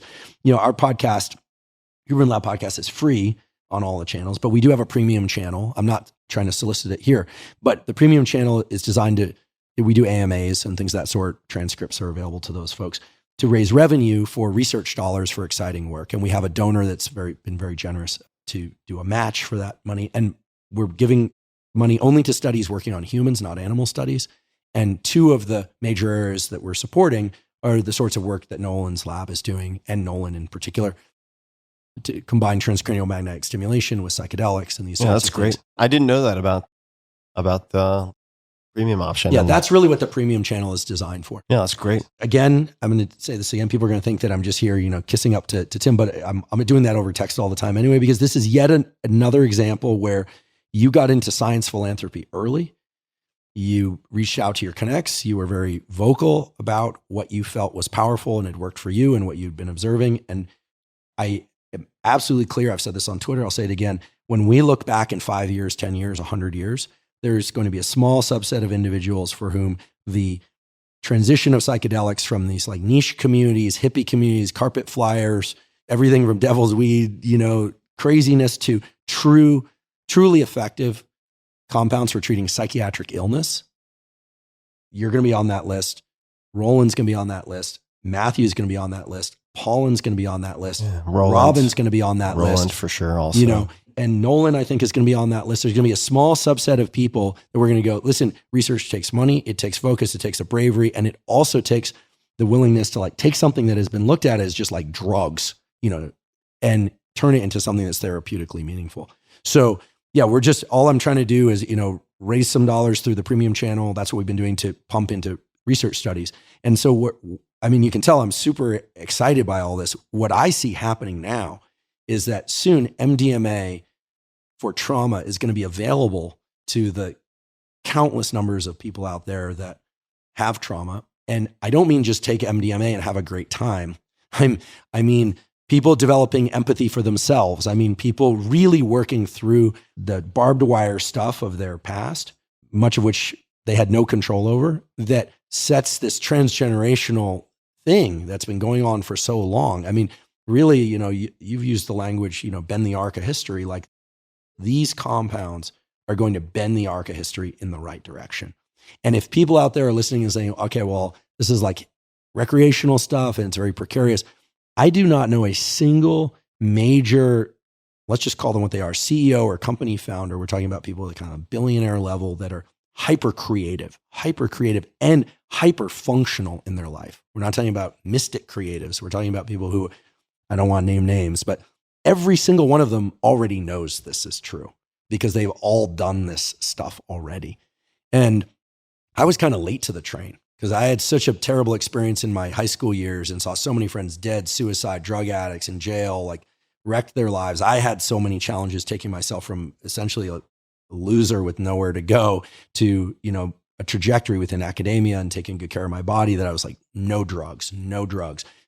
I don't even put psychedelics in the category of drugs. And here I'm lumping MDMA in there, provided it's done with a licensed physician or clinician who can guide this stuff. It's been immensely beneficial for me. What were your different sessions like, to the extent that you're willing to share? The first one I can just summarize by saying was extremely somatic, like waves of a lot of shaking. Yeah. At the beginning of the session, I walked in feeling like I could think and feel things from the neck up. I could think and feel things, or not think, but I could feel things from the waist down, but that my body wasn't integrated as a system. Yeah. I left that session feeling completely comfortable in my body as a whole system and far more in tune with my emotions, far more comfortable having emotions, far less afraid of what emotions might do to me, whether or not they were evoked from inside or from outside. As a consequence, I felt much braver in the world. And I felt a kind of a healthy adaptive level of fearlessness because I felt like nothing can hijack my internal emotions. And even if they do, I'll be okay. And that was a significant thing. The second session, very different. I expected everything as I did in the first. Never works that way. Was one of deep, deep, deep acceptance around forgiveness of resents that I had for people that I felt had neglected me or did not do what they needed to do, or that I felt a lot of, and you might be able to sense a little bit of emotion here. It's hard because I can still sense the ways in which thoughts about that are painful, but mostly because it seems so senseless to me now. Yeah. And yet I have truly zero resent. Like I look for it often to just check myself. No resent, like complete forgiveness, which has given me tremendous relief. Mm-hmm. And then the third session was interesting. Third session was a higher dose. I'd never taken the booster, the MAPS booster. Took the booster and I lay completely still for about 8 hours, and it was very introspective. And I think I left that session and I still maintained from everything I've described, by the way, I feel I've maintained years later now. The third session, which was more recent, I felt I finally understood and kind of sealed up what I can only describe as like boundaries, like that other people can have emotions and experiences that are truly separate from me. I tend to be pretty affiliative. I think that came out of an early, especially with friends, and in relationships, it came out of an early need to feel some sense of family where I didn't feel that as much as I would have liked from my biological family. And there have been times when I've been unable to really keep in touch with kind of how my life and is distinct from, and my emotions are distinct from other people's. A little bit of too much of empathic blurring sometimes. And it felt like that was just sealed right up. And mind you, each time I went into these sessions, I was afraid of all the standard things, losing my mind, having a heart attack. Now, granted, if you have heart issues, tell your physician you don't want to do MDMA. It is an amphetamine in there. Yeah. But I was afraid of all the standard stuff. Each time I felt like the window on introspection and plasticity lasted much longer, weeks longer.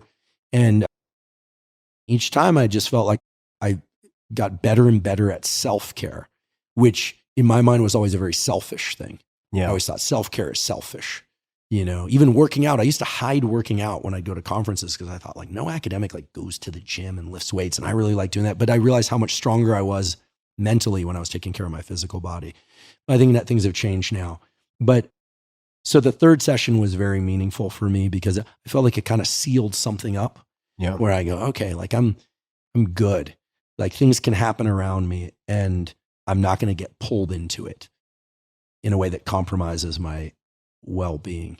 Yeah. Of course, I still have a lot in there and work to do. And Robin Carhart-Harris said to me recently, he said, well, psilocybin is really the honest psychedelic because there you don't have the empathogen that's woven into the MDMA. So you're really going to see whatever darkness still exists within you. And I thought, oh goodness. But now spoken as a true psilocybin researcher. I know. So you hear about people like, is it calling to you? I'm afraid to do psilocybin for that reason. I definitely have worked hard to kind of suppress some of the dark clouds in my head. And yeah, but the fact that I'm still a bit afraid of them is probably the reason why I should do it. Well, it also, I think, means you're coming to it from an intellectually honest place. If someone has absolutely no concerns or misgivings about extremely powerful psychedelics, I mean, you are playing with psychological nuclear power. Mm-hmm. So, revealing the unconscious. I mean, I didn't even know what psychedelic meant, but Robin taught me it means revealing the unconscious mind manifesting. Yeah. And I still do, extensive amounts of psychotherapy and psychoanalysis. I look at that as just like going to the gym. Yeah. I'm fortunate that my insurance can help pay for that and I'm able to pay for it. So I understand not everybody can, but I still feel that, if we don't actually take the time to figure out what's going on in our heads, how can we really trust that we're on the best path? Yeah. Or just representing reality to our benefit in a sense, right? Because we're perceiving, but also constructing reality. And sometimes if you think your glasses are scratched or smeared or foggy or whatever, you need to take them off and look at them. Mm-hmm. There are very few ways to do that with your own psyche. There are very few tools that allow you to do that. And I would recommend for folks, if they are interested in, and thank you for being so forthcoming with describing your experiences, getting a good overview of how MDMA specifically can help with, say, complex PTSD and why it has become such a focal point for many, many researchers and practitioners. I do recommend the Netflix How to Change Your Mind miniseries that Pollan was involved with based on the book of the same name. And specifically the MDMA episode I thought was spectacularly well done. I need to see that still. It's very well done and includes a lot of case studies and interviews with research subjects. And there's also a documentary that I helped bring to, outside of Israel called Trip of Compassion. This was probably 4 or 5 years ago, which contains session footage as well. Production value is going to be a bit lower than Netflix, so you might want to try that first. But there are a number of forthcoming books coming that'll be focused on these topics. A lot of good stuff happening in terms of investigation. There are risks. There are very non-trivial risks. And that is, part of the reason why the fundamental research is important, which is why people I have to mention Roland because he was my gateway into so much of this. Roland Griffiths and Robin and Nolan and others are doing very, very important work because there's the commercialization, there's the development of derivatives and perhaps non-psychedelic options. And I think that they hold promise in certain conditions like cluster headaches, for instance. However, I do firmly fall into the camp that believes there are these mechanistic receptor level effects and many other physiological measurable effects that exert or impart some of the benefits that we document in trials. But I am firmly in the camp that the content matters deeply. Yeah, it's interesting. Rob and I and Nolan and I also discussed things like Iboga, Ibogaine, 22-hour long psychedelic journey, no hallucinations with eyes open, close the eyes, drop into very vivid imagery of previous experiences. That doesn't interest me so much. It seems a little bit much. It's going to be hard also to do clinical studies on that. As Robin pointed out, one of the reasons why most of the trials are being done with psilocybin or MDMA is because the sessions are 4 to 6 hours with some aftercare. LSD, double or triple that. 8 to 12 generally, Yeah. And of course, we should point out that street MDMA could very well be and is often laced with fentanyl. So the sourcing here must be through MAPS. I think they're the only ones that actually have the clean sourcing of MDMA. I know people out there and be like, I know a clean source, but nowadays I think people need to be exceedingly cautious about fentanyl because it's deadly. Yeah, there's an organization called Dance Safe, which I encourage people to check out, which provides kits because I know that, you can tell kids abstain, no sex, just no sex until you're married. They're going to have sex anyway. So I recognize people who are listening are probably going to use drugs from unclear sourcing, or it will be a game of telephone. It'll be from 5 different, 10 different, 12 different, 100 different hands to theirs. Dance Safe has kits. I'm not recommending that you use drugs in that fashion, but people are going to do it anyway. There are kits you can purchase, which will help you to detect some of these contaminants. So at the very least, do that type of due diligence. Yeah. So you asked how do I feel about these compounds done in the clinical setting and how is my stance change. Complete 180. Yeah. Complete 180. I'm super curious. I'm super excited. And, least of all for me, I'm excited about what my experience. It was very positive all around, but I'm most excited for the, millions and millions, maybe even billions of people out there. Billions of people certainly have trauma, but the millions of people who are impaired in terms of daily mood and basic functioning because of depression, anxiety. I mean, there are psilocybin trials for fibromyalgia, for anorexia nervosa, the most deadly psychiatric illness is anorexia. Of course, people with bipolar and schizophrenia, these are not good candidates because of the propensity for exacerbating psychosis or manic episodes. But, I think we are headed into really interesting times. And a year or two ago, I would have thought, this isn't going to make it through the chute. Something's going to happen and the whole thing's going to fall apart. I think it was the event that we were both at, the Veteran Solutions event on Coronado Island. It's an incredible group that you're associated with. And we have common friends from the special operations community who are doing these Iboga, DMT combined sessions out of country, and then working with Nolan Williams to look at how the brain changes. And we saw Governor Rick Perry there, a pretty right-wing guy. Well, I interviewed Rick and Rick. Yeah. And then Rick as far apart politically as you Rick can Doblin, be. who had who stood up there and said in front of a room full of special operators that he'd been a conscientious objector during the Vietnam War. And I thought, wow, if he doesn't get killed in this room, he's going to survive forever. In other words, polar extremes politically, standing there talking about psychedelics and their value for treatment of intractable depression, trauma, offsetting the certain amount of suicide risk in many individuals, talking about, I think I heard Rick Perry say the words heart medicine. I almost fell out of my chair. Yeah. I mean, this is super exciting. Yeah. The only way to describe it is the way that Paul Conti sometimes describes things. Like, there are certain things for which there's a lot of work, a lot of potential hazard, but that done properly, and he wasn't referring to psychedelics in particular, but like, there's so much goodness that could come out of this. Like, the amount of goodness that could come out of it, everyone having access to great medical care, therapy, and potentially psychedelic therapies. I mean, just imagine like the magnitude of the world change. Like, that's the kind of stuff that gets chills running up my spine. And you just think, well, gosh, but the scale of that problem is just too big, legally, financially. But enough has happened now that at least some of that in terms of psychedelics could very well happen. And again, to clarify, what Paul Conti wasn't talking about psychedelics. He just has this, occasionally he'll say something.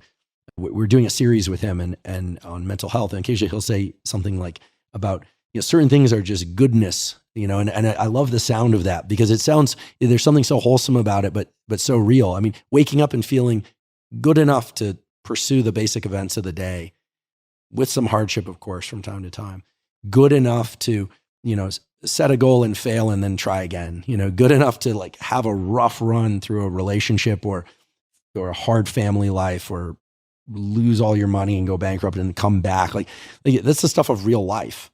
And I think that there's so many so-called deaths of despair, and then there are 10 times more sort of lives of despair out there. And I think this is the opportunity for real healing, for lack of a better word.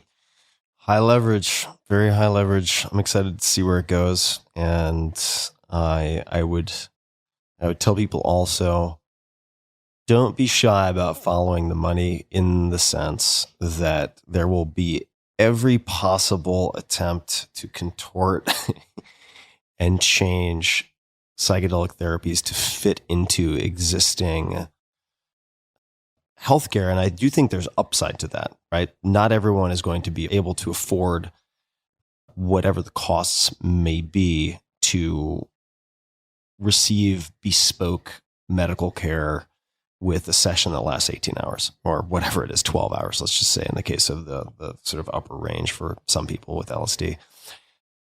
However, if you see a company that's saying 5-MeO DMT is the ticket because it's the businessman's psychedelic therapy because it lasts 15 minutes, take a sniff test or two first. And also, just because it's 15 minutes Earth time doesn't mean your experience is 15 minutes. So just be cautious with that. The removal of psychedelic effects also makes it much more adaptable and plug and play with current healthcare practitioners, and things can be turned into maintenance doses. So if we look or at for kids, Are for kids, right? So you say if you take like generic ketamine, I'm not going to name too many names, but some of the sort of slight molecular changes that have been made to create, say, maintenance doses with nasal sprays. Mm-hmm.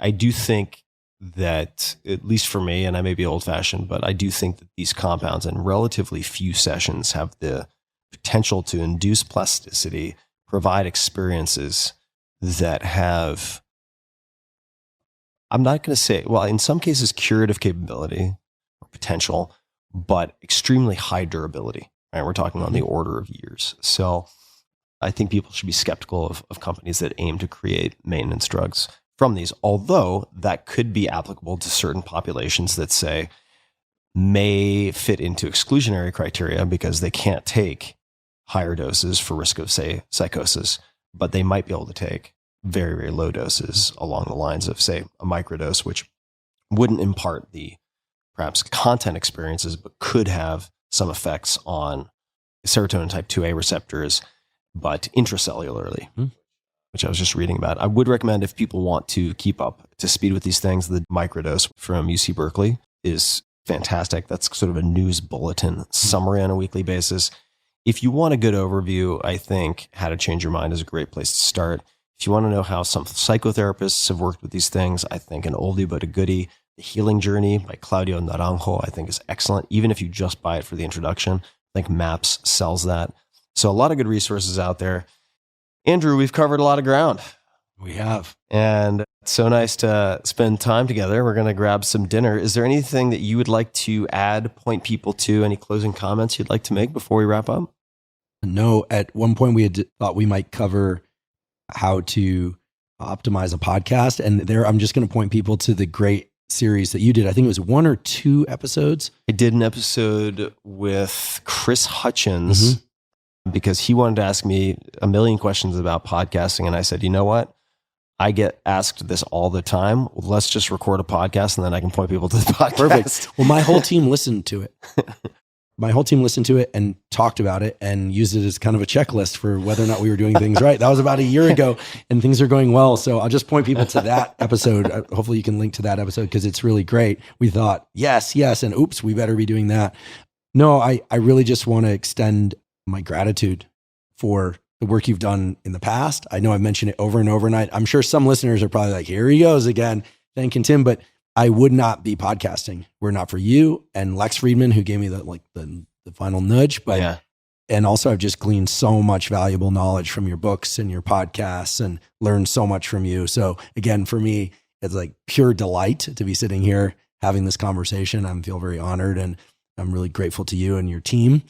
And I hope you'll come on the Huberman Lab podcast before long. Absolutely. Right, I need to make a trip to SoCal. Thanks for saying all that. It really means a lot. And it has been a fucking blast to watch you just storm the front, man. It's really been fun to see the podcast do as well as it has done, to see that then also lead into other types of snowball effects, like providing funding, as I just learned, for studies vis-a-vis the premium option. And keep it up, man. I am certainly learning a lot and taking notes myself. You can see, you can see the notes in front of me. It may not be visible on video, but I've been taking notes through the whole conversation, as I always do when I listen to you talk, whether it's on your podcast or in person. So people can find you, hubermanlab.com. We will link to YouTube, Instagram, Twitter, but it is Huberman Lab on all of these platforms. And I encourage people to subscribe, check it out. And thank you, Andrew. And to everybody listening, we will have links to all sorts of things, including that light vest that we'll figure out in the show notes at tim.blog/podcast. You can just search Andrew or Huberman, Huberman, and all things will pop up. So until next time, just be a bit kinder than is necessary to other people and yourself. And pay attention to those fundamentals, those pillars. All good things come from paying attention to those checklists. And as always, thanks for tuning in.